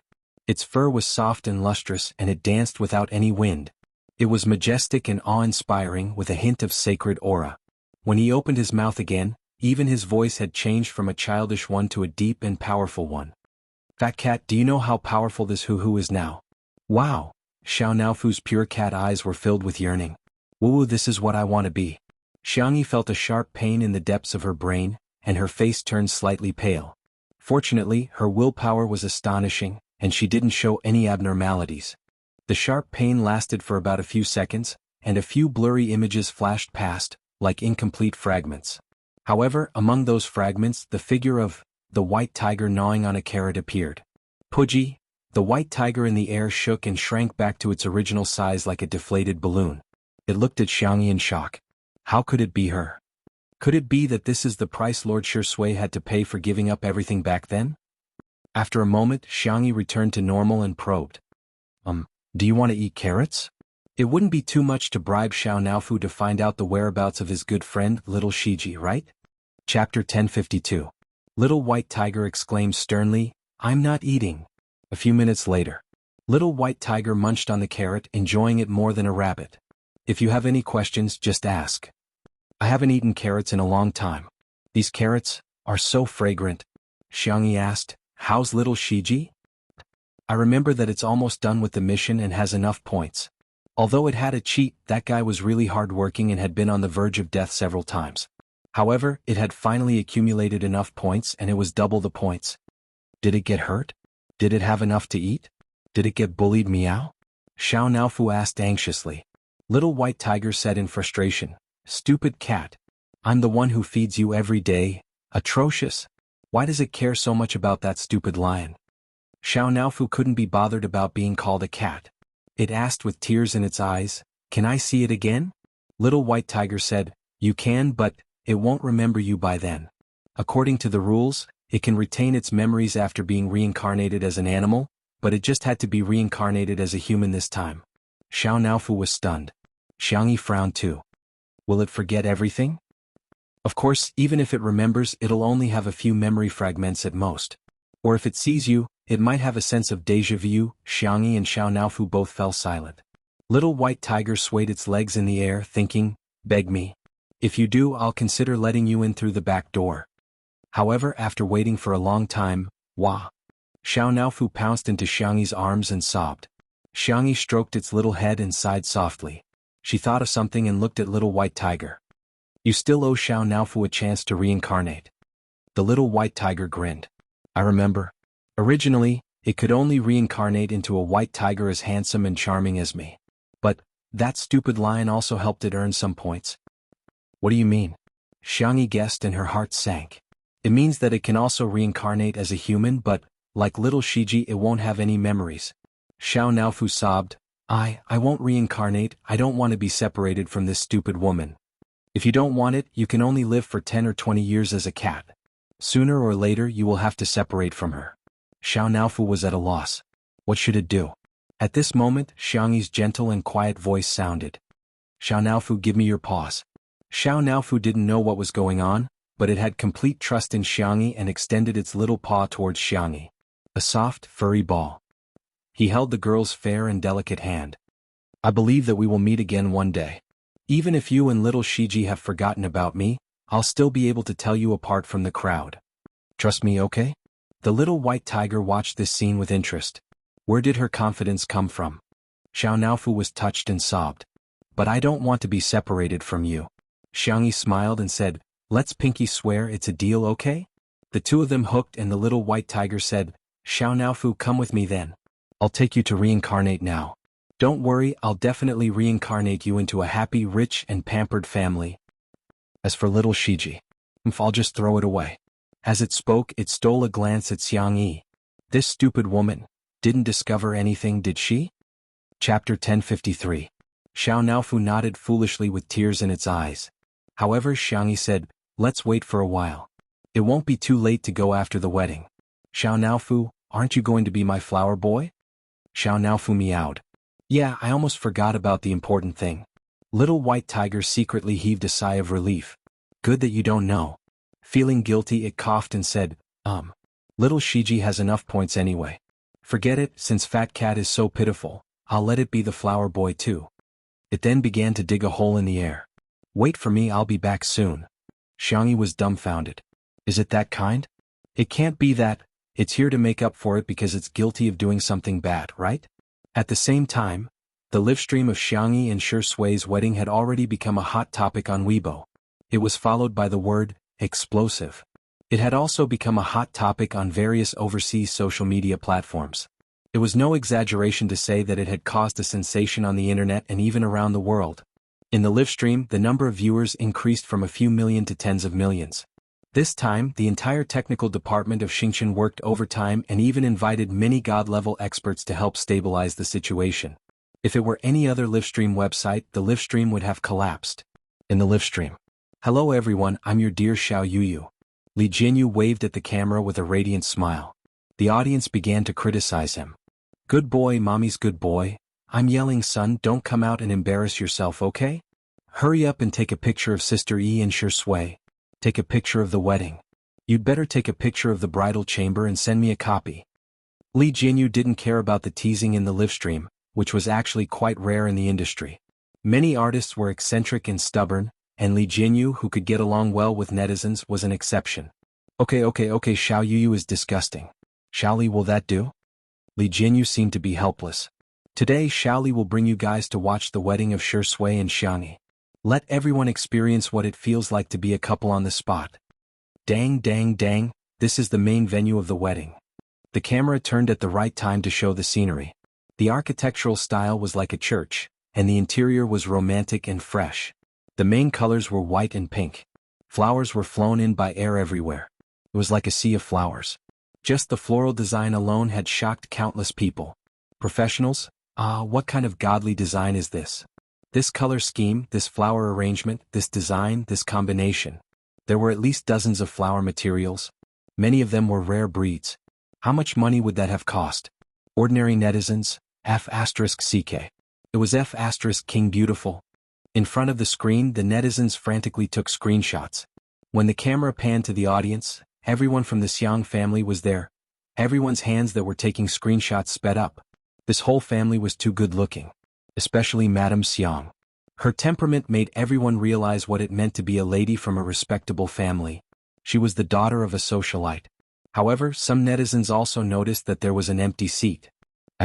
Where's Big Brother? I have a bold guess. Me too. Sob, is Xiangyi going to walk the red carpet with Xiangyi? I can't take it anymore, I'm going to cry before it even starts. I believe everyone's done watching? Why don't we go into a commercial break? Hey, who designed the gift of smashing a brick? Can't you spend money to buy spicy sticks? Why did you spend money to smash my Xiaoli? Chapter 1054. After Li Jinyu joked around for a while, a staff member gestured to him and he immediately corrected himself. I'm just teasing you guys. There's no advertisement placement today. The wedding is about to begin. As soon as he said that, the two MCs appeared. A bunch of exclamation marks appeared in the live stream. One was a prominent figure in the entertainment industry, a legend from 20 years ago, and the first person to win an Oscar, Zhao Minglang. The other looked ordinary with an average appearance and height. When placed in a crowd, he would simply vanish into the crowd. Someone mocked in the live stream. Inviting Zhao Minglang is decent, but inviting such an ordinary person is a little degrading, isn't it? As soon as he posted this comment, he realized that the bullet screen was filled with people calling him Daddy. He couldn't help but widen his eyes. Daddy? I'm your long-lost son. Are you guys shameless? Go to the side, this is my daddy. Daddy, I've spent all my pocket money this month, can you transfer me another 5 million? Those who mocked him were still confused. Who's this person? Why are they calling him Daddy? Is this some kind of new meme?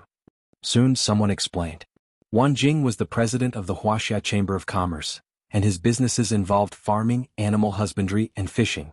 To put it simply, he reared more than half of the country's pigs, ducks, fish, and geese. The most admirable thing was that he had been working hard to develop high-tech farming, breeding, and planting. Some people realized that little rabbit farm was working with the Wan family? Was such a small farm really that impressive? Then its owner Xiangyi, damn it. In an instant, those who came to their senses began spamming the bullet screen with comments such as, Sister Yi is awesome, Sister Yi's reputation, and Sister Yi is forever a god. Zhao Minglang and Wang Jing pushed each other back and forth, and in the end Wang Jing picked up the microphone first. Hello. Wang Jing tested the microphone and sounded particularly honest and approachable. Hello everyone, I'm Wang Jing. Today, I'm especially honored to be invited to be the MC for the wedding of Miss Xiangyi and Mr. Shi Sui. Everyone noticed this detail. He said Xiangyi's name first. I met Xiangyi when she was 16 years old. She cultivated the super corn and super soybean seeds, which provided a great help to the country's piglets.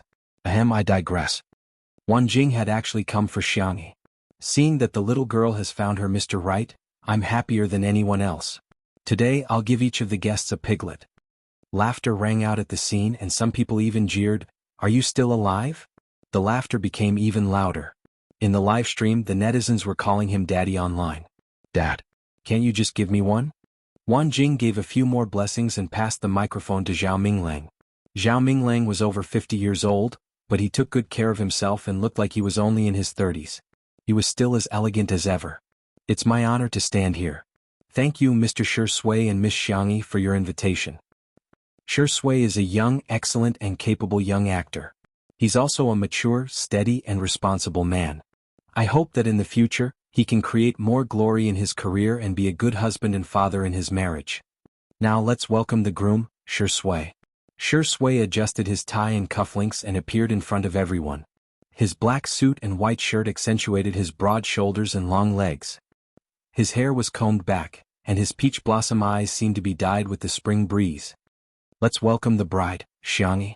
Everyone's eyes turned to the end of the red carpet. Chapter 1055. At the scene, a small symphony orchestra played the wedding march. Amidst the sacred and romantic music, Xiangyi appeared in front of everyone in a white wedding gown, holding onto her brother, Sangchen's arm. Next to the tall and sturdy Sangchen, Xiangyi looked slender and petite. The wedding gown she was wearing was exquisite and gorgeous, yet it still retained the vivacity and sweetness of a young girl. The hemline of the gown was decorated with countless fine diamonds, which reflected a bright and dazzling light.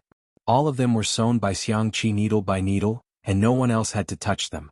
It was truly a princess wedding gown prepared for little Bunny. The baby fat on her fair little face gradually faded, and she began to have a gorgeous face. She was wearing a beautiful crown on her head, a necklace on her slender swan neck, a bracelet on her milky white wrist, and a snowflake necklace on her earlobes. They were all priceless jewelry. Behind her, Xiao Naofu and little Shiji were wearing bows around their necks. The cat and dog seemed to have gained sentience as they followed behind and raised the petals with their little paws. The haters appeared in the live stream. Who uses cats and dogs as flower children? That's so disrespectful. Yeah, flower children. They should be young boys and girls in the first place. Why force pets to do things that go against their nature? She must have abused them in order to train them to scatter the petals. As a caring person of the Animal Protection Association, I strongly protest against such behavior. This time, the spicy tutu girls who had always been passive stood up. Do some people grow their mouths just so they can't speak human language? The Shi Sui sisters were even more direct. It's a joyous day, shut up if you don't want to die, smiley face. As for the untimely couple, they were even more furious. Whoever stops my husband and wife from getting married today, I'll have an irreconcilable feud with that person. Even the netizens were displeased and stood up to send their blessings, drowning out the comments of the retards. Everyone watched as Xiangyi walked towards Shi Sui. Sangchen stopped in his tracks and secretly gritted his teeth. He really couldn't take it lying down. However, when he saw little Bunny looking at Shi Sui with glowing eyes, he felt bitter and indignant, but there was nothing he could do. Shi Sui, Sangchen said in a low and powerful voice that seemed to be cold, making the guests below the stage feel their hearts skip a beat. The netizens were also on tenterhooks.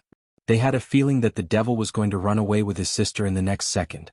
However, this was the scene that they had been waiting for. Sangchen placed Xiangyi's hand. Shi Sui's palm. I watched her grow up.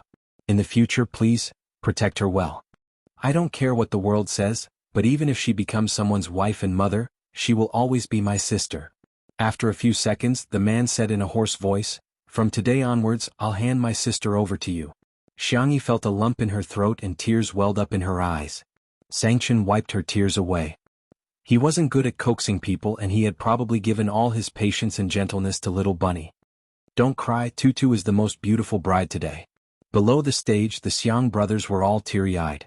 Madame Xiang wiped the corners of her eyes with a handkerchief before wiping them for Xiang Yin. Xiang Yin insisted, What are you wiping for? I'm not crying. Madame Xiang was speechless. You're clearly wetting the handkerchief. Forget it, I'd better not expose this old man. What at Sundara? Chapter 1056. On the stage. Shi Sui held Xiangyi's hand tightly and said in a deep voice, I will protect Tutu with my life. Sangchen nodded and strode off the stage, not daring to look at Xiangyi again. In the live stream, the netizens burst into tears. Big Brother's words are so sweet. Oh my god, are my eyes playing tricks on me? Big Brother's eyes are red. Although everyone teases Sangchen for being a demon, I want to say that he's Xiangyi's guardian angel. The two MCs were also moved. However, they still had to continue presiding over the wedding.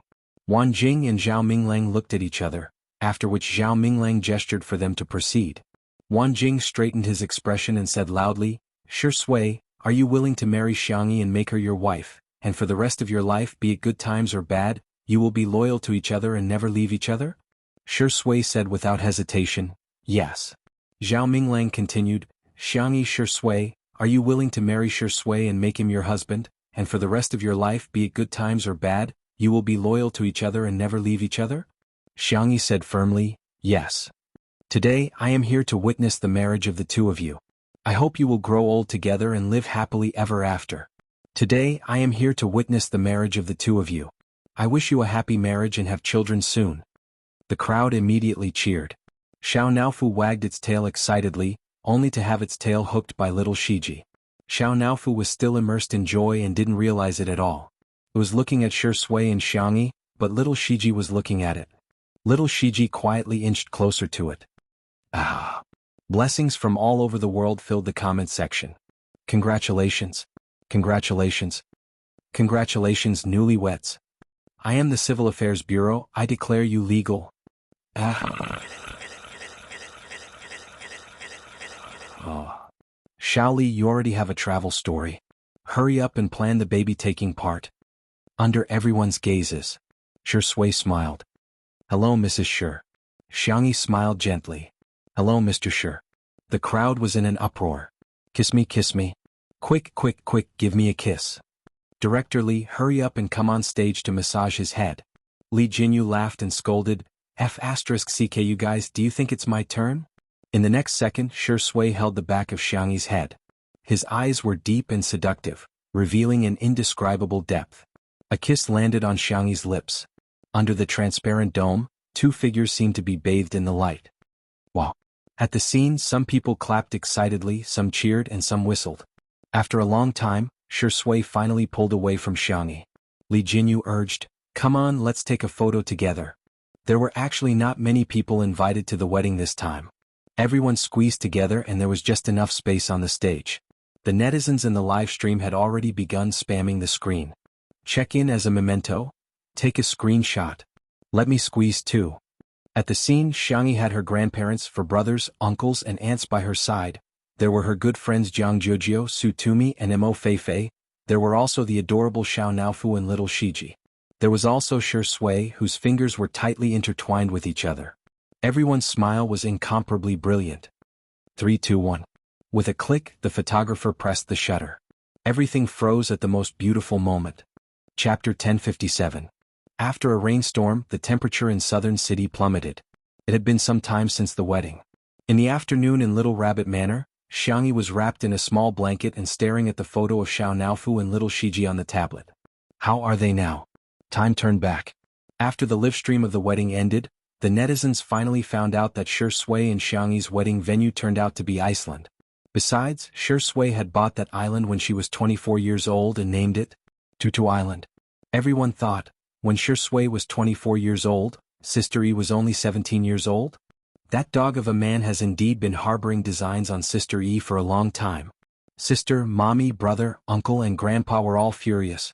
The fans who were in favor of the couple were extremely sweet. The sweetest couple in the entertainment industry is definitely the untimely couple. Shi Sui and Xiangyi's wedding was celebrated on the internet for several days. However, Xiangyi welcomed the time to bid farewell to Xiao Naofu and little Shiji. On Iceland, Xiao Naofu huffed and puffed as it built 4 snowmen. Xiangyi could barely recognize that the bigger one was Shi Sui, the smaller one was her, and the other 2 were little Shiji in itself. Is paw cold? Xiangyi picked up Xiao Naofu and stuffed its chubby paws into her gloves. Xiao Naofu said, "I'm not cold at all." Achoo. Little Shiji moved closer to it and tried to transfer its body temperature to it. Okay, I told you that I would give you a good reincarnation. Little White Tiger said impatiently in the air. However, it somehow felt a little upset when it saw Xiangyi's red eyes. Last 5 minutes. To her surprise, Xiao Naofu refused. No need, I'll leave now. It jumped onto the ground and raised its chubby little face. Hey dog of a man, you must take good care of this stupid woman in the future. Shi Sui raised her eyebrows, but she was too lazy to argue with it. Xiao Naofu turned his face away, refusing to look at Xiangyi. He only said in a muffled voice, I will remember you, I definitely will. I'll find you. Sob. It sobbed. So you must wait for me? Xiangyi said in a nasal voice. Yes. Goodbye, stupid. Xiao Naofu paused. Its icy blue eyes were clear and flawless, and its voice was soft as it called out Xiangyi's name seriously for the first time. Xiangyi. Then it walked into the hole that little white tiger had dug. Little Shiji nodded at Xiangyi and Shi Sui before following closely behind Xiao Naofu. In a flash, so many days had passed. Xiao Naofu should have successfully reincarnated, right? Xiangyi wrapped herself in the blanket and took a sip of the scented tea on the small coffee table. It was her favorite jasmine tea, but at this moment she felt nauseous when she smelled its fragrance. Was it because she had been eating too greasy food recently? Just as Xiangyi was about to check her pulse, her phone rang with its exclusive ringtone.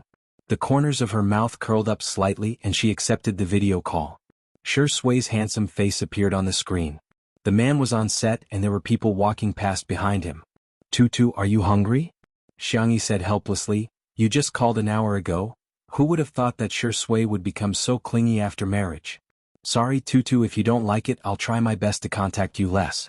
Shi Sui looked down, looking weak, helpless, and pitiful. But can you contact me at least 10 times a day? If not 8 times? Xiangyi was speechless. Chapter 1058. After coaxing Shi Sui for a few minutes, Shi Sui reluctantly agreed. They contacted each other 5 times a day. That was just a video call. Basically, the two of them would share their daily lives whenever they had a meal or saw something interesting. Before hanging up the video call, Xiangyi casually mentioned that she felt a little uncomfortable. Shi Sui nodded calmly and said, okay, got it. It was past 8 o'clock in the evening. Xiangyi lay on the sofa and watched a movie for a while, only to feel extremely sleepy. How strange. Her biological clock was very accurate. She would usually get sleepy around 10 o'clock. I seem to be getting sleepy a little early today? Her cell phone vibrated and Xiangyi forced herself to look at it. Jiang Jojo. Ah, I'm pregnant. Jiang Jojo. Sob, I'm so nervous. Jiang Jojo. What should I do? What should I do? I read a sadomasochistic novel last night. It's about a husband who would imprison his wife and dig out her heart, liver, spleen, lungs, and kidneys for the sake of his lover. There's also a Rose who would come to the door and humiliate her before asking for her baby's umbilical cord blood. What if it happens to me too? Xiangyi, Fu Jian probably doesn't have the guts to do that. Xiangyi, I suggest you keep the audio and video recordings as evidence and hand them over to the police in time. Let the scumbag couple be tried by the law. The penalty for illegal detention is at least 3 years of imprisonment. The penalty for selling human organs is more than 5 years of imprisonment. The penalty for intentional homicide is death, life imprisonment, or more than 10 years of imprisonment. Jiang Jujio was speechless. She suddenly felt much calmer. Xiangyi, by the way, I have to correct some common medical knowledge. There are 5 major principles for organ transplants. First, informed consent. Second, respect the principles. Third, effectiveness. Fourth, no commercialization. Fifth, confidentiality. Sixth, ethical review. In addition, there may be rejection after the transplant. Immediately afterwards, a bunch of medical terms made Jiang Jojio's head spin. She hurriedly made a video call. After the call was connected, Jiang Jojio rambled on and on. Thousands of words could be summed up into 4 words: at a loss. Xiangyi patiently told her some things to pay attention to in the early stages of pregnancy and recommended a few books. Although Jiang Jojio was extremely talented in the violin, she would get a headache whenever she read. She said in distress, okay, I'll try my best to read. Xiangyi said, not only you but Fu Jian should also learn more about it. Here, take a look at him. Jiang Jojio spun her cell phone and took a photo of Fu Jian who was in the corner. The man cried miserably, Wu Jojio and I have a baby. Jiang Jojio sighed and said, I just think Fu Jian is too childish. If it were Shi Sui, he definitely wouldn't be like this. Xiangyi couldn't help but laugh. After chatting with Jiang Jojio for a while, she suddenly realized something and said goodbye to her before hanging up. Xiangyi checked her own pulse. Xiangyi nodded calmly. At this moment, the sound of the fingerprint lock being unlocked was heard. Xiangyi looked at the door, only to see two travel-worn figures appear in front of her in the dark of the night. Si Chuanbai's face turned pale. Sister Yi, can I use acupuncture to treat motion sickness? Yes. Xiangyi hurriedly went to look for the medical kit and asked curiously, Mr. C, I thought you don't get carsick? Si Chuanbai said feebly, you'll have to ask your husband about that. He drove today. Shi Sui said innocently, maybe I drove a little too fast. Si Chuanbai was very tired. How can you call that a little too fast? You were driving at the speed of a racer, okay? Chapter 1059. Xiangyi smiled and said, his driving skills are good, right? Si Chuanbai wanted to complain, but he suddenly remembered that Xiangyi could drive the car with special effects and immediately shut up. After removing the needle and disinfecting it, Xiangyi found the right acupoint and performed acupuncture on Si Chuanbai. After a while, Si Chuanbai said with surprise in his eyes, I don't feel dizzy anymore. It works really quickly. Mr. C, it's good that you're all right. Why don't you stay and rest tonight? No, Nan is still waiting for me at home. Si Chuanbai glanced at Shi Sui, who was smiling ambiguously. If he really stayed, this possessive dog of a man would definitely set him up in the future. Shi Sui and Xiangyi walked Si Chuanbai to the door. On the way back, Xiangyi said casually, I'm going to be a mother. Are you a fan? Shi Sui thought that she and Jiang Jiujiu were watching the recently popular talent show and were either fans of the contestants or fans of the contestants. Xiangyi shook her head and said, you're going to be a father too. Shi Sui said calmly, okay. The two of them took a few steps forward and all of a sudden, Shi Sui stopped in his tracks and grabbed her slender wrist. Xiangyi asked in puzzlement, what's wrong? Shi Sui's Adam's apple bobbed and his gaze was even darker than the night sky. His deep voice trembled slightly. What did you say? I'm going to be a mother and you're going to be a father. Shi Sui took a deep breath and asked, are you pregnant? Yes, my pulse is stable and the baby and I are both very healthy. Xiangyi was very confident in her medical skills. If she really couldn't do it, she still had her grandfather around. Shi Sui stood rooted to the ground for more than 10 seconds. He took off his jacket and draped it over Xiangyi's body. He wanted to carry Xiangyi back but was afraid that it wouldn't be safe, so he carefully held on to Xiangyi. I'll hold you and let's talk inside. It's too cold outside. It seemed logical and calm, but Xiangyi could tell that his voice was trembling even more. Xiangyi wanted to laugh. It's normal to be pregnant. Don't be too nervous.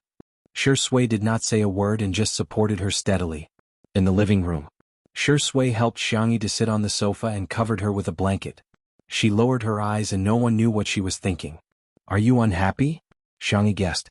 I understand. Not everyone likes children. Shi Sui's voice was hoarse. I'm not unhappy. He held Xiangyi's hand and pressed it against his heart. Bang bang bang, the touch on his palm was warm and strong. His heartbeat was far beyond normal.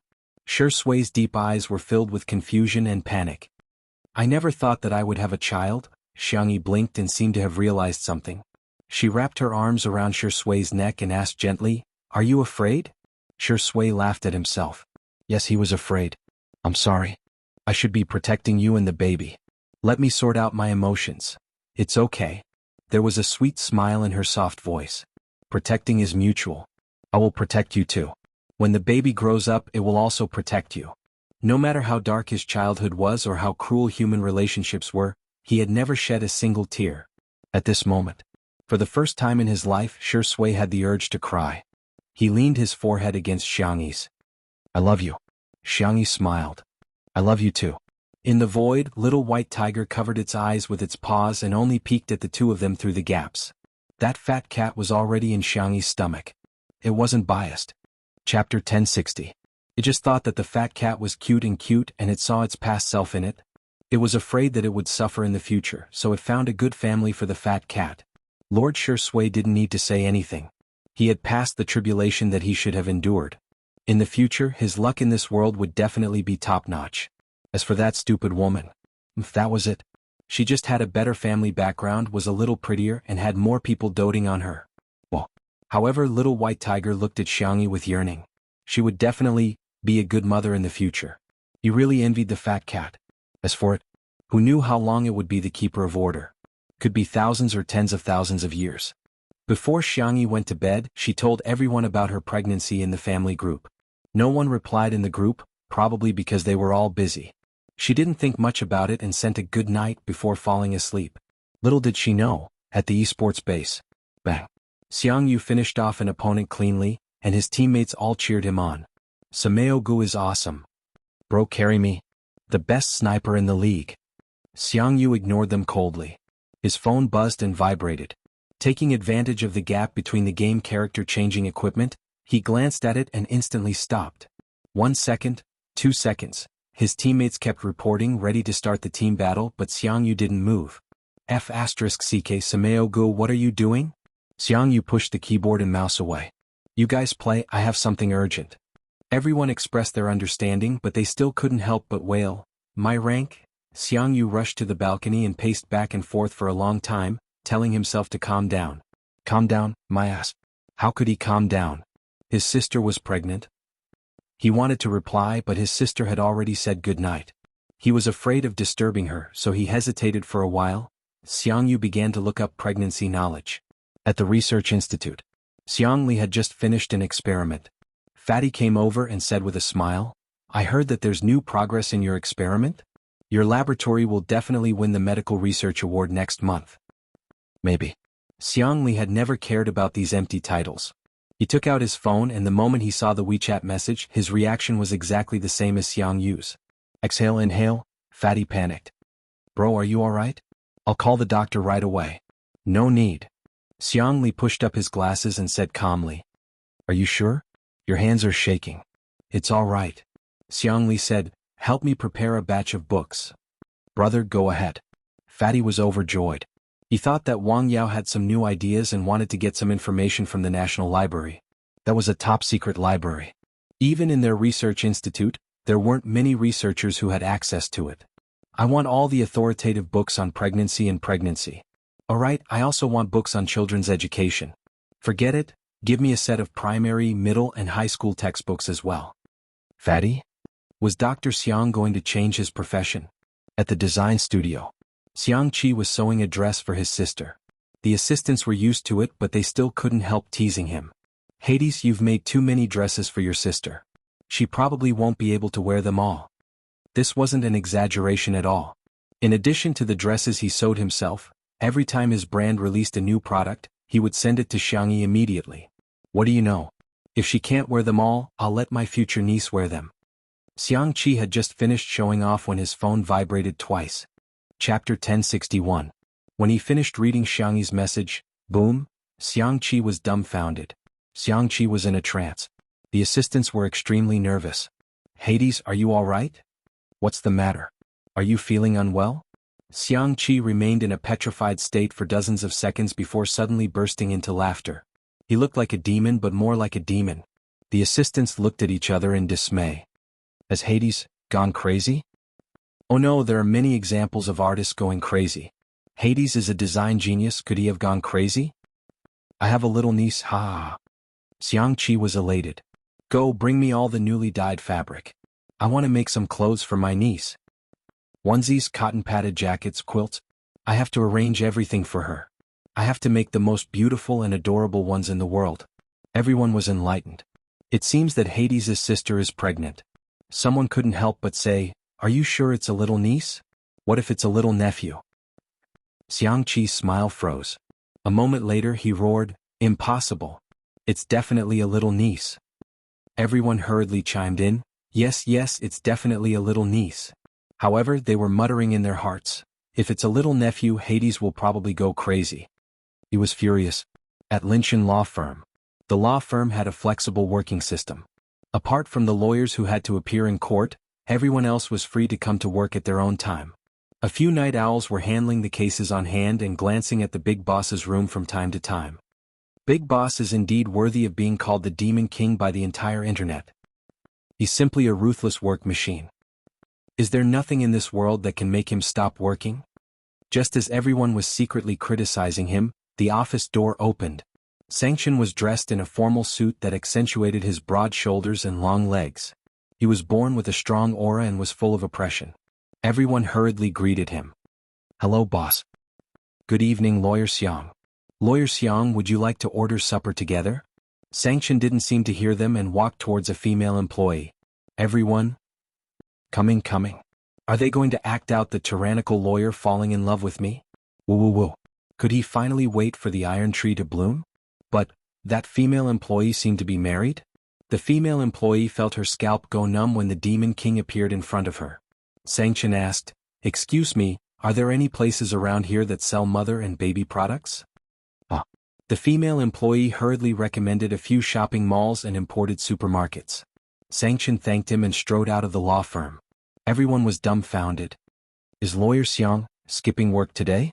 Mother and baby products? Could it be that Lawyer Xiang is pregnant? The child's mother is here. Everyone started gossiping. The next day, Xiangyi stretched and got up to wash up. Xiangyi slept soundly, probably because she was open-minded and had a good physique. Just as he stepped out of the door, Xiangyi was stunned. The living room was full of people. She stared blankly at the clock on the wall. That's right, it was only 7 in the morning. Why are big brother, second brother, third brother, fourth brother, youngest uncle, and youngest aunt all here? Brother, what are you guys doing here? Xiangyi asked as she took a step forward. Xiangyu exclaimed, "Don't move." Xiangyi got a shock and almost lost her balance. Xiang Feng chided, "Do you know that you're scaring little Xiangyi?" As he spoke, he dashed towards Xiangyi and said, "Don't be afraid, I've already prepared a wheelchair for you." Xiangyi was dumbfounded.